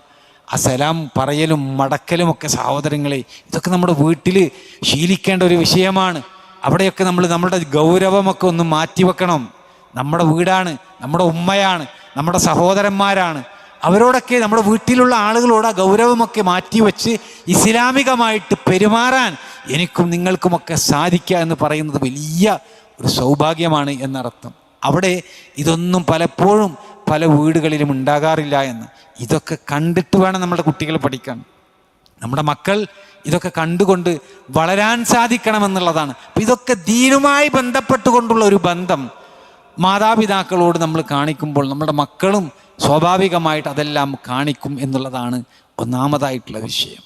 പിന്നെയോ രണ്ടാമതായിട്ട് പറയാനുള്ളത്, മാതാപിതാക്കൾ മരണപ്പെട്ടാലും മക്കൾ ചെയ്തുകൊണ്ടിരിക്കുന്ന സൽക്കർമ്മങ്ങളുടെ ഒരു ഓഹരി സഹോദരങ്ങളെ അവർക്ക് കുറയാതെ തന്നെ മാതാപിതാക്കളുടെ അക്കൗണ്ടിലേക്ക് വന്നുകൊണ്ടിരിക്കുമെന്നുള്ളതാണ്. പക്ഷേ മക്കൾ എന്താകണം? സൽവൃത്തരാകണം എന്നുള്ളതാണ്. സൽവൃത്തരായിട്ടുള്ള മക്കളാണ് ആ മാതാപിതാക്കൾക്കുള്ളത് എങ്കിൽ, മാതാപിതാക്കൾ അങ്ങനെയാണ് അവരെ വളർത്തിയിട്ടുള്ളത് എങ്കിൽ സഹോദരങ്ങളെ എത്ര വലിയ ഭാഗ്യമാണെന്ന് ആലോചിച്ച് നോക്കി. അവർ കുറേ കാലമൊക്കെ കഴിഞ്ഞാൽ നന്നാകുമെന്ന് പറഞ്ഞു കഴിഞ്ഞിട്ട് കാര്യമില്ല. നമ്മളുടെ പ്രവർത്തനങ്ങൾ വഴി നമ്മളിൽ നിന്ന് നമ്മുടെ മക്കൾ നന്നാകുക എന്ന് പറയുന്നതാണ് പ്രധാനപ്പെട്ട വിഷയം.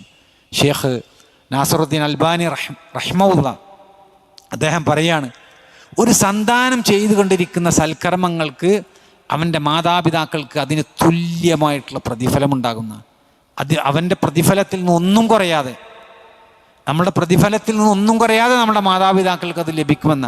കാരണം എന്താ? അതിൻ്റെ കാരണമായിട്ട് പറയുന്നത് മാതാപിതാക്കളുടെ പരിശ്രമവും മാതാപിതാക്കളുടെ അധ്വാനവുമാണ് അതിന് കാരണമെന്ന്. എന്നിട്ട് അതിന് തെളിവായിട്ട് പറയുന്നത് റസൂലുള്ളാഹി സ്വല്ലല്ലാഹു അലൈഹി വസല്ലമയിൽ നിന്നുള്ള ഹദീസാണ്. ഇമാം നസായി രേഖപ്പെടുത്തിയ ഹദീസ്.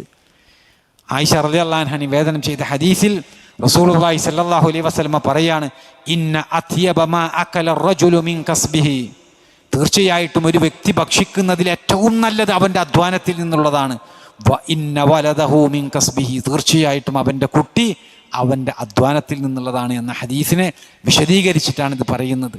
അപ്പോൾ നോക്കിയ സഹോദരങ്ങളെ, നമ്മളെ സംബന്ധിച്ചിടത്തോളം നമ്മൾ ചെയ്യുന്ന കാര്യങ്ങൾ നമ്മുടെ മാതാപിതാക്കൾക്ക് ലഭിക്കണമെങ്കിൽ മാതാപിതാക്കളുടെ അധ്വാനത്തിൻ്റെ ഫലമായിട്ട് നമ്മൾ നന്നാവണം എന്നുള്ളതാണ്. അപ്പോൾ നമ്മുടെ കുട്ടികളോ, നമ്മളെ കുട്ടികളെ ഖുർആൻ പഠിപ്പിച്ചാൽ, നമ്മളുടെ കുട്ടികളെ ഹദീസുകൾ പഠിപ്പിച്ചാൽ, നമ്മളുടെ കുട്ടികൾ ചെയ്യുന്ന നന്മകൾ അതൊന്നും ചോർന്നു പോകാതെ അതിൻ്റെ പ്രതിഫലം നമുക്ക് കിട്ടുന്നുള്ളതാണ്. സുബ്ഹാനല്ലാഹ്, അത്രയും വലിയൊരു ഭാഗ്യം നമുക്ക് ലഭിക്കണമെങ്കിൽ നമ്മൾ അത്രമാത്രം ഒന്ന് ശ്രമിക്കണ്ടേ നമ്മുടെ മക്കളുടെ വിഷയത്തിൽ. നമ്മുടെ മക്കളെ നന്നാക്കാൻ വേണ്ടിയിട്ട് നമ്മുടെ മക്കൾക്ക് ഖുർആൻ പഠിപ്പിക്കാനും ഹദീസുകൾ പഠിപ്പിക്കാനും അതുപോലെ തന്നെ ഇസ്ലാമികമായിട്ടുള്ള കാര്യങ്ങളോട് താല്പര്യമുണ്ടാകുന്ന രൂപത്തിൽ അവരെ വളർത്തിക്കൊണ്ടുവരാൻ വേണ്ടിയിട്ട് നമുക്ക് കഴിയേണ്ടതുണ്ട് എന്നുള്ളതാണ്. അതിന് വിളിക്കുമ്പോൾ പലപ്പോഴും എന്താണ് അവസ്ഥ? പലപ്പോഴും നമ്മൾ വലിയ ക്ലാസ്സുകളും മറ്റൊക്കെ സംഘടിപ്പിക്കുമ്പോൾ അവരെ കളിക്കാൻ വേണ്ടിയിട്ട് അവരുടെ പ്രായത്തിലുള്ള ആളുകളായിട്ട് അങ്ങോട്ട് വിട്ടുകൊടുക്കുക ചെയ്യുക. കുറച്ചൊക്കെ ഒരു 7 വയസ്സൊക്കെ എത്തുമ്പോഴേക്കും അവർക്കത് തിരിയണ ഒരു പ്രായമാണ്. അതിലേക്ക് ശ്രദ്ധ കൊടുത്ത് അവരോട് അത് ശ്രദ്ധിക്കാനും പറയണ കാര്യങ്ങൾ മനസ്സിലാക്കി കൊടുക്കാനും ശ്രമിക്കണം. കഴിഞ്ഞാൽ ക്ലാസ്സൊക്കെ കഴിഞ്ഞാൽ കുട്ടികളോട് ചോദിക്കണം വീട്ടിൽ നിന്ന്, എന്താണ് പഠിച്ചത്, എന്തൊക്കെ മോനക്ക് മനസ്സിലായത്, മനസ്സിലാകാത്ത കാര്യങ്ങളുണ്ടെങ്കിൽ അങ്ങനെ ദീനുമായി ബന്ധപ്പെട്ട വിഷയങ്ങളിലുള്ള ചർച്ചകൾ സഹോദരങ്ങൾ നമ്മുടെ കുട്ടികളുമായിട്ട് ചെയ്യാൻ നമ്മൾ പരിശ്രമിക്കണം എന്നുള്ളതാണ്. അത് ചെയ്തു കഴിഞ്ഞാലാണ് ഈ വിഷയത്തെ ഒരു സീരിയസ് ആയിട്ട് എടുക്കാൻ വേണ്ടിയിട്ട് അവർക്ക് സാധിക്കുക. ഇല്ലെങ്കിലോ എവിടുക്ക കുട്ടികൾ പോകുക എന്ന് പറയാൻ കഴിയാത്തൊരു കാലഘട്ടത്തിലാണ് നമ്മൾ ജീവിക്കുന്നത്. ഇത് ചെറുതായിട്ട് കാണരുത്. നമ്മളെ എൻ്റെ നാട്ടിലായാലും ശരി, നിങ്ങളുടെ നാട്ടിലായാലും ശരി. ഇപ്പോൾ ഇവിടെ നിങ്ങളുടെ നാട്ടുകാരനാണല്ലോ, ഇവിടെ ഉണ്ടായിരുന്നല്ലോ നമ്മളെ ഡി അഡിഷൻ സെൻറ്ററിലില്ലേ അല്ലേ? സാബിത്ത്, അവിടെ സാബിത്ത് ഇത്ര നേരം ഇവിടെ ഉണ്ടായിരുന്നു. ശരി, അവരോട് ചോദിച്ചു നോക്കി എത്ര കുട്ടികൾ അവിടെ കൊണ്ടുവരാറുണ്ടെന്ന്. ഞാനൊക്കെ അവിടെ ഉണ്ടായിരുന്നു സാബിത്തിൻ്റെ കൂടെ. ആ സമയത്തൊക്കെ കുറേ ചെറിയ കുട്ടികളെ കൊണ്ടുവരും. 7ാം ക്ലാസ്സിൽ 8ാം ക്ലാസ്സിലൊക്കെ പഠിക്കുന്ന കുട്ടികൾ ഡ്രഗ് കാരിയറായിട്ടാണ് അവർ കൊണ്ടുവരുന്നത്. ഭയങ്കര കുറ്റമുള്ളൊരു വിഷയം അത്. എന്നിട്ട് അവരാ സ്വഭാവത്തിൽ നിന്ന് മാറ്റിക്കൊണ്ടുവരാൻ വേണ്ടിയിട്ട് അവരെ നമ്മൾ കൗൺസിലിംഗ് ചെയ്യുമ്പോൾ ആ കുട്ടികളോട് നമ്മൾ ചോദിക്കും, എന്താ ചോദ്യം? നിനക്ക് അള്ളാഹുവിൽ വിശ്വാസം ഉണ്ടാ? നിനക്ക് നരകത്തിൽ വിശ്വാസം ഉണ്ടാ? സ്വർഗത്തിൽ വിശ്വാസം ഉണ്ടാന്നാണ്. ആത്മാർത്ഥമായിട്ട് അവർ തുറന്ന് സമ്മതിക്കുന്ന ഘട്ടം വരും. ഇല്ല എന്നാണ് അവർ പറയുക, ഇതൊന്നും പഠിച്ചിട്ടില്ല എന്നാണ് പറയുക. മാതാപിതാക്കളെ കൊണ്ട് പഴിച്ചുകൊണ്ട് സംസാരിക്കുന്നത് നമുക്ക് അവിടെ കേൾക്കാൻ പറ്റും. ഇതൊന്നും എനിക്കാരും പഠിപ്പിച്ചു തന്നിട്ടില്ല. കുട്ടികളെ ഒന്ന് ആലോചിച്ച് നോക്കിയേ. നമ്മൾ മുമ്പ് കോഴിക്കോട് ഒരു സാൽവേഷൻ എക്സിബിഷൻ നടത്തിയിരുന്നു. ആ എക്സിബിഷനിലത്തെ ഒരു അനുഭവം നമ്മുടെ ഒരു പണ്ഡിതൻ പറഞ്ഞത് കേട്ടിട്ടുണ്ട്. ഗൾഫിൽ നിന്നുള്ളൊരു ഫാമിലി വരെയാണ്. ഒരു എക്സിബിഷനാണല്ലോ, ഇസ്ലാമിക് എക്സിബിഷൻ, സാൽവേഷൻ. അപ്പോൾ ആ നിലക്ക് മക്കളെയും കൂട്ടിയിട്ട് രക്ഷിതാക്കൾ വരിക. ആ സാൽവേഷൻ എക്സിബിഷനൊക്കെ ഇങ്ങനെ കഴിഞ്ഞ് അവസാനം അവർ പോകുന്ന സമയത്ത് അവിടെ ഒരു ഖബർ ഉണ്ടാക്കി വെച്ചിട്ടുണ്ട്. ആ ഖബർ കാണിച്ചു കൊടുത്തിട്ടാണ്, അത് ഡെമോൺസ്ട്രേറ്റ് ചെയ്തിട്ടാണ് നമ്മളത് എക്സ്പ്ലെയിൻ ചെയ്യണത്, അവർക്ക് പറഞ്ഞു കൊടുക്കാറ്. അപ്പോൾ ഖബറും മറ്റൊക്കെ കാണിച്ച് ഒരാളെ അതിൽ ഇറക്കി വെക്കണത് അതൊക്കെ വിശദീകരിച്ച് ബർസക്കി ജീവിതത്തിൽ എന്തൊക്കെയാണ് ഉണ്ടാകുക, നരകവും സ്വർഗവും ഇതൊക്കെ കണ്ട് വിശദീകരിച്ചു കൊടുത്തപ്പോഴേ ആദ്യത്തെ ഒരു കുട്ടിയെ കണ്ട് കരഞ്ഞ് പേടിച്ചിട്ട് അതൊരു വല്ലാത്ത കരച്ചിലായിരുന്നു. അപ്പോൾ അതിനെ കൗൺസിലിംഗ് റൂമിലേക്ക് കൊണ്ടുപോയി. എന്നിട്ട് അതിനോട് ചോദിച്ചപ്പോൾ പറഞ്ഞെന്താണെന്നറിയോ? എൻ്റെ ഉപ്പയും ഇതൊന്നൊക്കെ പഠിപ്പിച്ചു തന്നിട്ടില്ല എന്നാണ്. സുബ്ഹാനല്ലാഹ്, ഇത് ദുനിയാവിൽ വെച്ചുകൊണ്ട് കേൾക്കുകയാണ്. ഖുർആൻ പറയുന്നുണ്ട് ഇങ്ങനെ ഒരു രംഗം വരാനുണ്ട് പരലോകത്താ. ഇവരൊക്കെ പറയും, തള്ളിപ്പറയും മാതാപിതാക്കളെ, എൻ്റെ മാതാപിതാക്കൾ ഇതൊന്നും പഠിപ്പിച്ചു തന്നിട്ടില്ല, അവർക്കാണ് ശിക്ഷ കൊടുക്കേണ്ടതെന്ന് പറയുന്നത്. ഈ ദുനിയാവിൽ നിന്ന് അതേ ശബ്ദം കേൾക്കുക. സ്വർഗം കണ്ടിട്ടില്ല പക്ഷെ കേട്ടിട്ടുള്ള കുട്ടികൾ, നരകം കണ്ടിട്ടില്ല അവർ കേട്ടിട്ടുള്ളൂ. ബർസക്കി ജീവിതവും എന്ന് പറയുന്നത് ജസ്റ്റ് ഒരു ഖബർ കാണിച്ചു കൊടുത്തിട്ടുള്ളൂ. അപ്പോഴേക്ക് ആ കുട്ടികൾ, നിഷ്കളങ്കരായിട്ടുള്ള കുട്ടികൾ പേടിച്ചു. എൻ്റെ മാതാപിതാക്കൾ ഇതൊന്നും ഞങ്ങൾക്ക് പറഞ്ഞു തന്നിട്ടില്ല എന്ന് പറഞ്ഞു. സഹോദരങ്ങളെ, അങ്ങനത്തെ ഒരു അവസ്ഥ നമ്മുടെ വീട്ടിലുണ്ടോ? നമ്മുടെ വീട്ടിൽ കുട്ടികളായിട്ടൊക്കെ ഇത് ചർച്ച ചെയ്യാൻ സാധിക്കണം. ആ ചർച്ചയിലൂടെയാണ് അവരെ മാറ്റിയെടുക്കാൻ സാധിക്കുള്ളൂ എന്ന്. പല രൂപത്തിലും ഈ ഡി അഡിഷൻ ആകട്ടെ, ഇനി അതുപോലെ തന്നെ സകല തോന്നിയാസങ്ങളും നമ്മുടെ ചുറ്റുഭാഗങ്ങളിൽ നടക്കുന്നതാകട്ടെ, അതിൽ നിന്നൊക്കെ ഒരാളെ മാറ്റി നിർത്തണമെങ്കിൽ അതിനുള്ള മരുന്ന് എന്ന് പറയുന്നത് സഹോദരങ്ങൾ, അത് തിയോളജിയാണ്, ദൈവശാസ്ത്രം, അതായത് പരലോകം, അള്ളാഹിനെ കുറിച്ചുള്ള പേടി. സൂറത്ത് യാസീനിൽ അള്ളാഹു സുബ്ഹാനഹു വ തആല പറയുന്നില്ലേ, ഇന്നമാ തുൻദിറു മനിത്തബഅ ദിക്റ വഖശിയ റഹ്മാന ബിൽ ഗൈബ് ഫബശിർഹു ബിമഗ്ഫിറത്തിൻ വഅജ്രിൻ കരീം. എന്താ അള്ളാഹ് പറയണത്? നിങ്ങൾ താക്കീത് നൽകുന്നത് ഉപകാരപ്പെടുക 2 ക്വാളിറ്റിയുള്ള ആളുകളൊക്കെ. ഒന്നാമത്തെ ക്വാളിറ്റി മനിത്തബഅ ദിക്ർ, ദിക്റിനെ പിൻപറ്റാനുള്ള മനസ്സുണ്ടാകണം എന്നാണ്. അള്ളാഹു റസൂലും പറഞ്ഞതാണോ? ഞാൻ സ്വീകരിക്കാം. പിന്നെയോ വഖശിയ റഹ്മാന ബിൽ ഗൈബ്, അദൃശ്യമായ നിലക്ക് പരമകാരുണികനായിട്ടുള്ള റബ്ബിനെ ഭയപ്പെടണം എന്ന്, അള്ളാഹിനെ പേടിക്കണം. ഈ 2 ക്വാളിറ്റി ഉണ്ട് എങ്കിൽ അവർക്ക് സന്തോഷ വാർത്ത അറിയിക്കാൻ വേണ്ടിയിട്ടാണ്. അള്ളാഹു സുബ്ഹാനഹു വ തആലയിൽ നിന്നുള്ള ഉദാരമായിട്ടുള്ള പ്രതിഫലത്തെക്കുറിച്ച് സന്തോഷ വാർത്ത അറിയിക്കാനാണ് സൂറത്ത് യാസീനിൽ അള്ളാഹ് പറയുന്നത്. ആ 2 ക്വാളിറ്റി ഉണ്ട് എങ്കിലാണ് ആർക്കും ഉപദേശങ്ങൾ ഫലപ്രദമാകുള്ളൂ. താക്കീതുകൾ എന്ന് പറഞ്ഞു കഴിഞ്ഞാൽ എന്താ? 2 കാര്യങ്ങളിലാണ് താക്കീതുള്ളത്. ഇസ്ലാമിക ലോകത്ത് പണ്ഡിതന്മാർ പഠിപ്പിക്കുന്ന വിഷയം 2 കാര്യങ്ങളിലാണ് ഇസ്ലാമിൽ താക്കീതുള്ളത്. ഒന്ന് വുജൂബ് അറിയിക്കുന്ന കാര്യങ്ങൾ ഉപേക്ഷിച്ചാൽ, വാജിബായിട്ടുള്ള കാര്യങ്ങൾ ഉപേക്ഷിച്ചാൽ താക്കീതുണ്ട് ഇസ്ലാമിൽ. ഒന്ന് ഹറാമായിട്ടുള്ള കാര്യങ്ങൾ ചെയ്യുമ്പോഴാണ് താക്കീതുള്ളത്. ഈ 2 കാര്യങ്ങളും ഗൗരവമുള്ള വിഷയമാണ്. നിർബന്ധമായിട്ടുള്ള കാര്യങ്ങൾ ഉപേക്ഷിക്കാൻ പാടില്ല നമ്മുടെ വീട്ടിൽ ആരും. അതേപോലെ തന്നെ ഹറാമായിട്ടുള്ള കാര്യങ്ങൾ നമ്മുടെ വീട്ടിൽ ചെയ്യാനും പാടില്ല.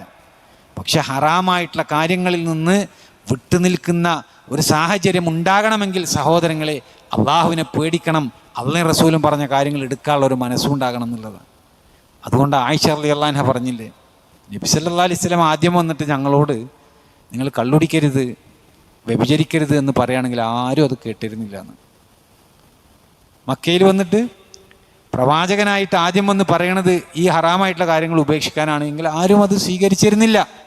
നേരെ മറിച്ച് നബി സല്ലല്ലാഹു അലൈഹി വസല്ലം പറഞ്ഞത് എന്താ? അള്ളാഹിനെ പരിചയപ്പെടുത്തി, നാളെ ഒരു പരലോകമുണ്ട് എന്നുള്ള കാര്യം അവരെ ഓർമ്മപ്പെടുത്തി, പരലോകത്തെക്കുറിച്ച് പറഞ്ഞു. നബി സല്ലല്ലാഹു അലൈഹി വസല്ലമയുടെ റിസാലത്തിനെ അവർക്ക് പരിചയപ്പെടുത്തി, അള്ളാഹിനെയും പേടിച്ചുകൊണ്ട് ജീവിക്കാനുള്ള കാര്യങ്ങളൊക്കെ അതൊക്കെയാണ് പരിചയപ്പെടുത്തി കൊടുത്തത്. അതൊരാളുടെ ഹൃദയത്തിലേക്ക് രൂഢമായിട്ട് കയറിയാൽ പിന്നെ ഞാൻ നേരത്തെ പറഞ്ഞ വാജിബായ കാര്യങ്ങളും ചെയ്യും, അതുപോലെ തന്നെ ഹറാമായിട്ടുള്ള കാര്യങ്ങളിൽ നിന്നും വിട്ടു നിൽക്കുകയും ചെയ്യും. അപ്പോൾ നമ്മുടെ കുട്ടികളെ നമ്മൾ അതാ പഠിപ്പിക്കേണ്ടത്. അതില്ല എങ്കിലോ ഏറ്റവും മോശമായിട്ടുള്ള ഒരു കാലഘട്ടത്തിൽ ജീവിക്കുമ്പോൾ നമുക്കവരെ വിദ്യാഭ്യാസ സ്ഥാപനങ്ങളിലേക്ക് പറഞ്ഞയക്കാൻ സാധിക്കൂല എന്നുള്ളതാണ്. ഇന്നൊരു വിദ്യാഭ്യാസ സ്ഥാപനങ്ങളിലേക്ക് പോയി വരുന്ന കുട്ടി തിരിച്ചു വന്നിട്ട് ചോദിക്കണത് അവിടെ ഉണ്ടോ ഇല്ലേ എന്നുള്ളതാണ്. പ്രവാചകൻ സല്ലല്ലാഹു അലൈഹി വസല്ലമയുടെ പ്രവാചകത്വത്തെ ചോദ്യം ചെയ്യുന്ന രൂപത്തിൽ മുസ്ലിം വീടുകളിലുള്ള കുട്ടികളാണ് സംസാരിക്കുന്നത്. എന്താ കാരണം? അവർ ആ രൂപത്തിലാണ് ഇടപഴകുന്നത്. ഒന്ന്, കോളേജ് ക്യാമ്പസുകളിൽ. രണ്ടാമത്തേത്, നമ്മളിൽ വരുന്ന ചില രാഷ്ട്രീയ പാർട്ടികളുമായിട്ട് ബന്ധപ്പെട്ടുകൊണ്ടുള്ള നമ്മളെ പ്രവർത്തനങ്ങളിൽ ചില നെഗറ്റീവായിട്ടുള്ള ഇൻഫ്ലുവൻസ് നമ്മളിൽ തന്നെ ഉണ്ടാകുന്നുണ്ട്. അത് പറഞ്ഞു പരിഹരിക്കാൻ നമുക്ക് സാധിക്കണില്ല എന്ന്. ഞാൻ ഏതെങ്കിലും ഒരു രാഷ്ട്രീയ പാർട്ടിയെ കെടുത്താൻ വേണ്ടി സംസാരിക്കുന്നതല്ല. പക്ഷെ സഹോദരങ്ങളെ, 18ാം നൂറ്റാണ്ടിൽ ഉദയം ചെയ്തിട്ടുള്ള ഒരു തിയറിയാണ് ക്രിട്ടിക്കൽ സ്പിരിച്വാലിറ്റി എന്ന് പറയുന്നത്. ക്രിട്ടിക്കൽ സ്പിരിച്വാലിറ്റി മതമെന്ന് പറയുന്നത് സമൂഹത്തിൻ്റെ ഒരു ഭാഗമാണ് എന്നാണ്. മതമെന്ന് പറയുന്നത് സമൂഹത്തിൻ്റെ ഒരു ഭാഗമാണ്. അതിലെ നന്മകൾ അത് വിശ്വസിക്കുന്ന ആളുകൾ എടുത്തോട്ടെ, പക്ഷേ അത് പൊതുസമൂഹത്തിൽ ഇമ്പാക്റ്റ് ചെയ്യുന്നുണ്ട് എങ്കിൽ അത് തടയപ്പെടണം എന്നുള്ളതാണ്. ആ രൂപത്തിൽ മതത്തെ വീക്ഷിച്ചുകൊണ്ട് മതമില്ലാതെ സമൂഹമില്ല എന്നുള്ള ഒരു ആശയത്തിലേക്ക് ആദ്യകാലങ്ങളിലൊക്കെ മതത്തെ ശക്തമായിട്ട് എതിർത്തിരുന്ന ചില പ്രസ്ഥാനങ്ങൾ ഇന്ന് ഈ ക്രിട്ടിക്കൽ സ്പിരിച്വാലിറ്റി എടുത്തുകൊണ്ട് സമൂഹത്തിലേക്ക് ഇറങ്ങി. അത് വിശദീകരിക്കുന്ന ബുദ്ധിജീവികളായിട്ടുള്ള ആളുകളുണ്ട് ഇന്ന് കേരളത്തിൽ. അതിനെ വിശദീകരിക്കുന്ന പുസ്തകങ്ങൾ എഴുതിയിട്ടുണ്ട് നമ്മുടെ കേരളത്തിൽ. എന്താണ് അതിൻ്റെ ഫലം? അതിൻ്റെ ഫലം മതത്തെ എതിർത്ത മതനിരാസമാണ് എന്ന് പ്രഖ്യാപിച്ചിരുന്ന ആളുകൾ ഇന്ന് മതത്തെ ഉൾക്കൊള്ളാൻ വേണ്ടി ശ്രമിക്കുക. പക്ഷേ ഏത് രൂപത്തിലായിരിക്കണം നമ്മുടെ മതം? നമ്മുടെ മതം വീടിൻ്റെ ഉള്ളിലായിരിക്കണം. ഒരു സ്ത്രീക്ക് ഒരു മെൻസസ് വന്നു കഴിഞ്ഞാൽ അവരുടെ ആ ഒരു കാര്യം പുറത്തേക്ക് വെളിവാക്കാറില്ല. മറിച്ച് അത് രഹസ്യമാക്കിയിട്ട് വെക്കും. അതെൻ്റെ വ്യക്തിഗതമായിട്ടുള്ള കാര്യത്തിൽപ്പെട്ടതാണ്. അതേ രൂപത്തിൽ മതമെന്ന് പറയുന്നത് ഓരോരുത്തരുടെയും വ്യക്തിപരമായിട്ടുള്ള കാര്യമാണ്. അതിന് സമൂഹത്തിൻ്റെ പുറത്തേക്ക് കൊണ്ടുവരാൻ പാടില്ല എന്നുള്ള ഒരു തത്വത്തിൽ അവരെത്തിച്ചേരുകയാണ്. ഈ ഒരു സംഗതി വളരെയധികം നമ്മളുടെ സമൂഹത്തെ സ്വാധീനിച്ചിട്ടുണ്ട്. നമ്മളൊക്കെ പല സ്ഥലങ്ങളിലേക്ക് പോയി കഴിഞ്ഞാൽ നമ്മുടെ ഐഡൻറ്റിറ്റി, മതപരമായിട്ടുള്ള ഐഡൻറ്റിറ്റി റിവീൽ ചെയ്യാതെ നമ്മൾ അതിനെ മറച്ചു പിടിക്കുന്ന ഒരവസ്ഥയുണ്ട്. എന്തുകൊണ്ട്? ഈമാൻ കുറവാവുന്നത് കൊണ്ടാണ്, വിശ്വാസ സ്ഥിരതയില്ലാത്തത് കൊണ്ടാണ്. പക്ഷെ അതിനെ പ്രോത്സാഹിപ്പിക്കുന്ന ആളുകൾ മതത്തെ അംഗീകരിക്കുന്നു എന്നുള്ളൊരു ലേബലിലേക്ക് കടന്നു വരിക. ഇതിൽ വല്ലാത്ത സ്വാധീനം കോളേജ് ക്യാമ്പസുകളിൽ നമ്മളെ കുട്ടികളിൽ ഉണ്ടാക്കുന്നുണ്ട്. ഇവരാണ് അടുത്ത സ്റ്റെപ്പ് എവിടേക്ക് പോകുന്നത്. ആദ്യം നല്ല മതവിശ്വാസിയായിരിക്കും, പിന്നെ ഈ പറഞ്ഞ രൂപത്തിലുള്ള ഈ ക്രിറ്റിക്കൽ സ്പിരിച്വാലിറ്റിയുടെ തിയറി അവർ പഠിച്ചിട്ടൊന്നുമല്ല അപ്പോൾ അത്, പക്ഷേ അതിൻ്റെ ഭാഗമായിട്ട് മാറുകയാണ്. മൂന്നാമത്തെ സ്റ്റെപ്പോ ലിബറലാകുകയാണ്, ലിബറലിസത്തിന് വേണ്ടിയിട്ട് സംസാരിക്കുകയാണ്. പിന്നെ ഇങ്ങനെയുള്ള ആളുകൾ പിന്നെ അവസാനം എന്താ പറയുക? മതമാണ് എല്ലാ പ്രശ്നങ്ങളുടെയും അടിസ്ഥാനം എന്നുള്ളതാണ്. എന്നിട്ട് അവർ ഫിലോസഫിയൊക്കെ സംസാരിക്കുന്നത് കംപ്രസ് ചെയ്ത് വെച്ചൊക്കെയാണ് മനുഷ്യന്മാരുടെ ഫീലിംഗ്. നമ്മളുടെയൊക്കെ ഫീലിങ്ങുകൾ കംപ്രസ് ചെയ്ത് വെച്ച് സ്വാതന്ത്ര്യം അവർക്ക് കിട്ടുമ്പോൾ ഒരു ദിവസം അവരെന്ത് ചെയ്യും? അതിനെയൊക്കെ പൊട്ടിച്ച് കളഞ്ഞിട്ട് അവർ രംഗത്ത് വരും. അതുകൊണ്ടാണ് അവർ വലിയ മദ്യപാനിയാകുന്നത്, അതുകൊണ്ടാണ് അവർ റേപ്പ് ചെയ്യുന്ന അവസ്ഥയിലേക്ക് എത്തുന്നതെന്ന്. അതിൻ്റെ ഒക്കെ കാരണം എന്താണ്? മദ്യം കൂടുതൽ കഴിക്കുന്നതിൻ്റെ കാരണം അതാണ്. കാരണം എന്താ?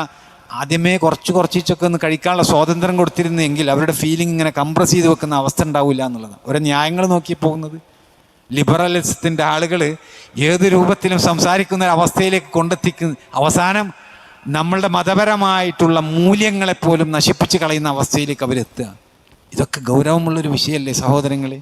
അവിടേക്കൊക്കെ ഇതൊക്കെ പഠിച്ച് വളരെ ആർജവത്തോടു കൂടിയിട്ട്, ആത്മാർത്ഥതയോട് കൂടിയിട്ട് നമ്മുടെ മക്കളെ ഇറങ്ങിച്ചെന്ന് കഴിഞ്ഞാൽ ഇതിനെയൊക്കെ നിലംപരിശാക്കാൻ സാധിക്കും, ഈ ആശയത്തെയൊക്കെ. പക്ഷെ പഠിക്കാത്ത ആളുകൾ ഉൾവലിഞ്ഞുകൊണ്ട് ജീവിക്കുന്ന അവസ്ഥയുണ്ടാകുന്നുള്ളതാണ്. ഇത് ലഹരിയുടെ വിഷയത്തിൽ നമുക്ക് കാണാം, സ്വതന്ത്ര ചിന്തയുടെ വിഷയത്തിൽ നമുക്ക് കാണാം. ഇപ്പം നമ്മളുടെ നാട്ടിൽ തന്നെ, ഇപ്പം നിങ്ങളുടെ നാട്ടിലേക്ക് നമ്മൾ വരുമ്പോൾ ഒരു ചായ കുടിക്കാൻ വേണ്ടി അങ്ങോട്ട് പോയതാണ്. ഇന്നത്തെ വിഷയം നമ്മുടെ മക്കൾ എന്നുള്ളതാണ്. പക്ഷേ നല്ലൊരു കോലത്തിലല്ല നമ്മളുടെ മക്കളെ നമ്മളവിടെ കാണുന്നത്. പിന്നെ ഒരു 5 മിനിറ്റ് അനുഭവം ഇപ്പോൾ ഞാനീ പറയണത്. അവിടെ വരുമ്പോൾ കോളേജിൽ പഠിച്ച കുട്ടികൾ അവിടെ വന്ന് ആണും പെണ്ണും ഒക്കെ ഒരുമിച്ചിരുന്ന് അവർ കൂൾ ഡ്രിങ്ക്സ് കുടിക്കുകയും, അതുപോലെ തന്നെ നമുക്ക് കാണാൻ ആഗ്രഹിക്കാത്ത, നമ്മൾ കേൾക്കാൻ ഇഷ്ടപ്പെടാത്ത കാര്യങ്ങളൊക്കെയാണ് അവിടെ സംഭവിക്കുന്നത് എന്നർത്ഥം. ഇത് നമ്മുടെ കുട്ടികളാണെങ്കിലോ നമ്മൾ ഇഷ്ടപ്പെടുമോ? ഒരിക്കലുമില്ല. നമ്മളത് ഒരിക്കലും ഇഷ്ടപ്പെടില്ല. പക്ഷെ എങ്ങനെ? ഇതൊരു സുപ്രഭാതത്തിൽ ഉണ്ടാകുന്നതല്ല. റസൂലുള്ളാഹി സ്വല്ലല്ലാഹു അലൈഹി വസല്ലമ പറഞ്ഞ ഒരു വിഷയമാണ്. ലോകാവസാനമായി കഴിഞ്ഞാൽ ആണ് പെണ്ണിൻ്റെ വേഷം കെട്ടുന്ന, പെണ്ണ് ആൺകോലം കെട്ടുന്ന ഒരു കാലം കടന്നു വരാനുണ്ട്. അതേപോലെ തന്നെ ജനങ്ങളുടെ ഇടയിലൊക്കെ ഈ ആളുകൾ അവർ നടുറോട്ടിൽ കിടന്ന് വ്യഭിചരിക്കുന്ന അവസ്ഥ ഉണ്ടാകുന്നു. അതിലേറ്റവും നല്ലവൻ ആരായിരിക്കും? നിങ്ങളൊന്ന് മാറി നിൽക്ക് എന്ന് പറഞ്ഞ് അവരെ മാറ്റി നിർത്തുന്നവരായിരിക്കും അവരിൽ ഏറ്റവും നല്ലവരെന്ന്. ഇതൊക്കെ പൊടുന്നനുണ്ടാകുന്നതാണോ? പെട്ടെന്ന് നമ്മളിങ്ങനെ എല്ലാവരും നല്ല രൂപത്തിൽ ഇങ്ങനെ ജീവിച്ചു പോകാം. ഒരു ദിവസം കണ്ട് സൂര്യൻ അസ്തമിച്ച് പിന്നെ സൂര്യന് ഉദിച്ചിങ്ങോട്ട് വരുമ്പോൾ ആകെ ചിത്രം മാറി എന്ന് വരുന്നൊരവസ്ഥ ഉണ്ടാകും? ഒരിക്കലുമില്ല. ഇതിങ്ങനെ ഗ്രാജ്വലി ഉണ്ടാകുന്നൊരു സംഗതിയാണ്. അപ്പം അതിലേക്ക് പോകുമ്പോൾ നമ്മൾ എന്ത് ചെയ്യണം? അത് ഇല്ലാതെയാക്കാൻ വേണ്ടിയിട്ടുള്ള പ്രയത്നം നമ്മളുടെ ഭാഗത്തു നിന്ന് ഉണ്ടാകണം. നന്മ കൽപ്പിക്കുകയും തിന്മ വിരോധിക്കുകയും നമ്മൾ ചെയ്യണം. അത് ഏറ്റവും നല്ല ഹിക്മത്തോടു കൂടി ചെയ്യണം. അത് ആദ്യം ചെയ്യേണ്ടത് നമ്മുടെ വീട്ടിലാണ്, അതുപോലെ തന്നെ നമ്മുടെ സമൂഹത്തിലാണ്. ഇതൊരു ബാധ്യതയാണ്. അതൊക്കെ ഒരു ബാധ്യതയാണ് എന്നുള്ളത് തിരിച്ചറിയിപ്പിക്കുന്ന രൂപത്തിൽ സഹോദരങ്ങളെ നമ്മുടെ കുട്ടികളെ വളർത്തണം എന്നുള്ളതാണ്. ഇനി മൂന്നാമതായിട്ടോ വിഷയത്തോടു കൂടി അവസാനിപ്പിക്കാം. പരിശുദ്ധ ഖുർആൻ പാരായണം ചെയ്യുകയും അത് പഠിക്കുകയും അതനുസരിച്ച് ജീവിക്കുകയും ചെയ്തവരുടെ മാതാപിതാക്കളെ സഹോദരങ്ങളെ ഖിയാമത്ത് നാളിൽ പ്രകാശം കൊണ്ടുള്ള കിരീടം ധരിപ്പിക്കുമെന്ന്. അപ്പോൾ മക്കളെ ധാർമ്മികമായിട്ട് നമ്മൾ വളർത്താൻ വേണ്ടി ശ്രമിക്കുമ്പോൾ ഖുർആൻ പഠിക്കാൻ വേണ്ടി പ്രേരിപ്പിക്കണം. അത് പഠിച്ചാൽ നമുക്ക് തന്നെയാണ് അതിൻ്റെ ഗുണം. വല്ലാത്ത ഒരു സർട്ടിഫിക്കറ്റാണ് നാളെ പരലോകത്ത് അത്തരം മാതാപിതാക്കൾക്ക് ലഭിക്കുക എന്നുള്ളതാണ്. ഇതൊക്കെ നമ്മൾ കൃത്യമായിട്ട് പാലിക്കാതെ, മക്കൾക്ക് ഇതൊന്നും പഠിപ്പിച്ചു കൊടുക്കാതെ നമ്മൾ വളർത്തിക്കഴിഞ്ഞാൽ ദുനിയാവിലും ആഖിറത്തിലും മാതാപിതാക്കൾക്ക് ശത്രുക്കളായിട്ട് ഈ മക്കൾ തീരുമെന്ന സഹോദരങ്ങളെ. യാ അയ്യുഹല്ലദീന ആമനു ഇന്ന മിൻ യാ അയ്യുഹല്ലദീന ആമനു ഇന്ന മിൻ അസ്വാജിക്കും വഔലാദിക്കും അദുവ്വുൻ ലക്കും ഫഹ്ദറൂഹും. സത്യവിശ്വാസികളെ, തീർച്ചയായിട്ടും നിങ്ങളുടെ ഭാര്യമാരിലും നിങ്ങളുടെ മക്കളിലും നിങ്ങൾക്ക് ശത്രുവുണ്ട്. അതുകൊണ്ട് അവരെ നിങ്ങൾ സൂക്ഷിച്ചുകൊള്ളുക എന്നാണ്. ആ ശത്രു എന്താ? തിന്മയിലേക്ക് നമ്മളെ പ്രോത്സാഹിപ്പിക്കുന്ന, അവർക്ക് വേണ്ടിയിട്ട് നമ്മൾ ചിലതൊക്കെ ഇങ്ങനെ കണ്ണടക്കുന്ന അവസ്ഥ ഉണ്ടാകുക എന്ന് പറയുമ്പോൾ അത് ബാധിക്കുന്നത് യഥാർത്ഥത്തിൽ നമ്മുടെ പരലോകത്തെ ആയിരിക്കും എന്നുള്ളതാണ്. അതുകൊണ്ട് നല്ലതും ചീത്തതും എന്തൊക്കെയാണ് എന്നുള്ളത് നോക്കാതെ, ഹലാലും ഹറാമും ആലോചിക്കാതെ ഭാര്യ മക്കളുടെ ഇഷ്ടത്തെ ലക്ഷ്യമാക്കിക്കൊണ്ട് പ്രവർത്തിക്കുന്ന ഒരു സഹോദരങ്ങളെ നമ്മളെ തന്നെയാണ് പ്രയാസത്തിലാക്കുന്നത് എന്നതാണ്.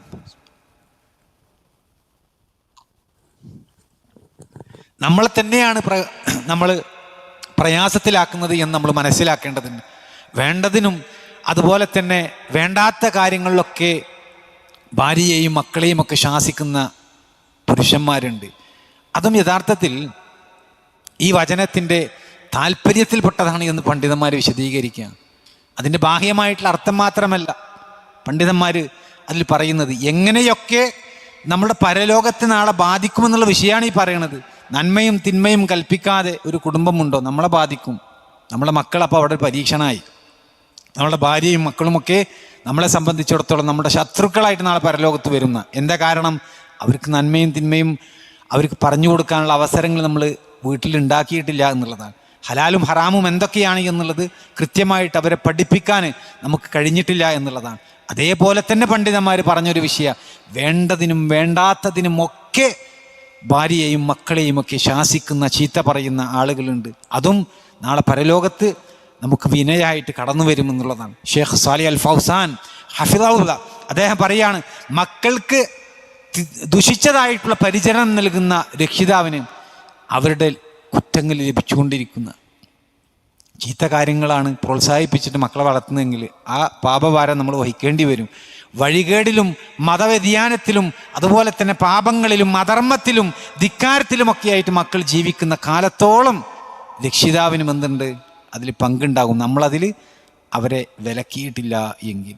അപ്പോൾ സഹോദരങ്ങൾ, എത്ര ഗൗരവമുള്ളൊരു വിഷയങ്ങളാണ് ഇത് എന്നുള്ളത് നമ്മളൊന്ന് ആലോചിച്ച് നോക്കി. അപ്പോൾ നമ്മളെ സംബന്ധിച്ചിടത്തോളം നമുക്കുള്ള നല്ല ഒരു കളരിയാണ് യഥാർത്ഥത്തിൽ നമ്മുടെ വീട് എന്നുള്ളതാണ്. നമുക്ക് ഈമാനികമായിട്ട് ശരിയാകണോ? നമ്മുടെ വീട്ടിൽ നിന്നാണ് നമ്മളത് തുടങ്ങേണ്ടത്. നമ്മൾ ഏറ്റവും നല്ല സ്വഭാവത്തിൻ്റെ ഉടമയാകണോ? നമ്മുടെ വീട്ടിൽ നിന്നാണ് നമ്മളത് തുടങ്ങേണ്ടത്. നമ്മൾ നന്മ കൽപ്പിക്കുകയും തിന്മ വിരോധിക്കുകയും ചെയ്തുകൊണ്ട് നല്ല മാതൃകയാകണോ? നമ്മുടെ വീട്ടിൽ നിന്നാണ് നമ്മളത് തുടങ്ങേണ്ടത് എന്നർത്ഥം. ഇബ്നുൽ ജൗസി റഹിമഹുല്ലാഹ് പറയുക, സലഫുകളിൽ ഒരാൾക്കൊരു കുട്ടി വളർന്നാൽ, ഒരു കുട്ടി ഉണ്ടായിക്കഴിഞ്ഞാൽ സലഫുകൾക്ക് അവരെന്താ ചെയ്യുക? അവനെ ഹദീസ് കേൾപ്പിക്കുന്നതിൽ അതുപോലെ തന്നെ ഖുർആൻ മനഃപ്പാടമാക്കുന്നതിലൊക്കെ വ്യാപൃതനാക്കും എന്നുള്ളതാണ്. അങ്ങനെ അവൻ്റെ ഹൃദയത്തിൽ ഈമാൻ സ്ഥിരപ്പെടുന്ന അവസ്ഥ ഉണ്ടാകും. അതാ സലഫുകൾ ചെയ്തിരുന്നു. സ്വഹാബികളും താബിയങ്ങളൊക്കെ അവർക്ക് കുട്ടി ഉണ്ടായിക്കഴിഞ്ഞാൽ അവർക്കതിങ്ങനെ മനസ്സിലായി വരുന്നൊരു പ്രായം അവരിങ്ങനെ ശ്രദ്ധിച്ചിട്ടേ ആ പ്രായത്തിലേക്ക് എത്തിക്കഴിഞ്ഞാൽ അവരെ ആ ചെറിയ കുട്ടിയെ അങ്ങനെ കൈപിടിച്ച് കൊണ്ടുപോയിട്ട് അവരെ ഖുർആൻ കേൾപ്പിക്കാൻ, ഹദീസുകൾ കേൾപ്പിക്കാൻ, അത് പഠിപ്പിക്കാനുള്ള വിഷയങ്ങളിൽ വ്യാപൃതനാക്കും എന്നുള്ളതാണ്. അപ്പോൾ അവരിങ്ങനെ വളർന്നു വന്നു കഴിഞ്ഞാൽ നമ്മൾ പ്രതീക്ഷിക്കുന്ന രൂപത്തിലേക്ക് നമ്മളുടെ മക്കളെ കിട്ടുന്ന അവസ്ഥയുണ്ടാകും. ഇതാണ് അതുകൊണ്ടാണ് ഞാൻ നേരത്തെ തുടക്കത്തിൽ പറഞ്ഞില്ലേ, 7 സ്വഹാബികളിലെ ഹദീസുകൾ ഏറ്റവും കൂടുതൽ റിപ്പോർട്ട് ചെയ്ത 6 സ്വഹാബികളും അങ്ങനെയാണ് ഉണ്ടായത്. മാതാപിതാക്കൾ ആ വിഷയങ്ങളിൽ പ്രാധാന്യം കൊടുത്തു, അതുകൊണ്ട് മക്കളെ ലഭിച്ചു എന്നുള്ളതാണ്. അപ്പോൾ സഹോദരങ്ങളെ, നമുക്കും നാളെ സ്വർഗത്തിലേക്ക് പോകണമെന്നുള്ള ആഗ്രഹമുള്ള ആളുകളാണ്, അതിനുവേണ്ടി അമലുകൾ ചെയ്യുന്ന ആളുകളാണ്. അതിനുള്ള ഒരുപാട് വിഭവങ്ങൾ നമ്മൾ തന്നെ ഉണ്ടാക്കിയിട്ടുണ്ട്. അതിൽപ്പെട്ട ഒന്നാണ് നമ്മുടെ സന്താനങ്ങൾ എന്നുള്ളത് നമ്മൾ തിരിച്ചറിയണം. അപ്പോൾ നമ്മുടെ സന്താനങ്ങളെ നമ്മളുടെ സ്വർഗത്തിൽ നമുക്ക് ഏറ്റവും നല്ല ഉന്നതമായിട്ടുള്ള സ്ഥാനം കരസ്ഥമാക്കാനുള്ള ഒരു മാർഗമായിട്ട് നമ്മളുടെ മക്കളെ ഉപയോഗപ്പെടുത്തണമെങ്കിൽ അവർക്ക് ഏറ്റവും നല്ല തർബിയത്ത് കൊടുത്ത് വളർത്താൻ വേണ്ടിയിട്ട് നമ്മൾ പരിശ്രമിക്കണം എന്നുള്ളതാണ്. അത് നമ്മുടെ വീട്ടിൽ നിന്ന് ശ്രദ്ധിച്ചുകൊണ്ട് അവരുടെ വിദ്യാഭ്യാസങ്ങളിലും അവരുമായിട്ടുള്ള സംഭാഷണങ്ങളിലും അവരുമായിട്ടുള്ള അടുപ്പങ്ങളിലുമൊക്കെ ശ്രദ്ധിച്ച് ആ കാര്യങ്ങൾ പുലർത്തി നമ്മൾ കൊണ്ടുപോവുകയാണെങ്കിൽ ഇൻഷാ അല്ലാഹ് അതിൻ്റെ റിസൾട്ട് നമുക്ക് കാണാൻ സാധിക്കുമെന്നുള്ളതാണ്. അല്ലാഹു സുബ്ഹാനഹു വ തആല അത്തരം സൗഭാഗ്യവാന്മാരായിട്ടുള്ള ആളുകളുടെ കൂട്ടത്തിൽ, അതായത് കൺകുളിർമ നൽകുന്ന നല്ല മക്കളെ നൽകുന്ന, നാളെ പരലോകത്ത് മക്കളിലൂടെ നമുക്കൊരുപാട് പ്രതിഫലം നേടിയെടുക്കാൻ സാധിക്കുന്ന രൂപത്തിലുള്ള ഒരു മക്കളെ നമ്മുടെ വീട്ടിൽ വളർന്നു വരാനുള്ള ഒരു സാഹചര്യം അല്ലാഹു സുബ്ഹാനഹു വ തആല നൽകി നമ്മൾ ഏവരെയും അനുഗ്രഹിക്കട്ടെ. നമ്മളുടെ മക്കളുടെ പ്രവർത്തനങ്ങൾ വഴി ഒരുപാട് ആനന്ദകരമായിട്ടുള്ള കാര്യങ്ങൾ ഇരുലോകത്തും കാണാനുള്ള സൗഭാഗ്യം അല്ലാഹു സുബ്ഹാനഹു വ തആല നമുക്ക് നൽകി അനുഗ്രഹിക്കട്ടെ. നമ്മളിൽ നിന്ന് വന്നുപോയ ചെറുതും വലുതുമായിട്ടുള്ള തെറ്റുകുറ്റങ്ങൾ അല്ലാഹു സുബ്ഹാനഹു വ തആല പുറത്ത് മാപ്പാക്കി തെരുമാറാകട്ടെ. റബ്ബന ആതിനാ ഫിദ്ദുനിയ ഹസനതൻ വഫിൽ ആഖിറതി ഹസനതൻ വഖിനാ അദാബന്നാർ. ആമീൻ ബിറഹ്മതിക യാ അർഹമർ റഹീമീൻ. സുബ്ഹാനക അല്ലാഹുമ്മ വബിഹംദിക.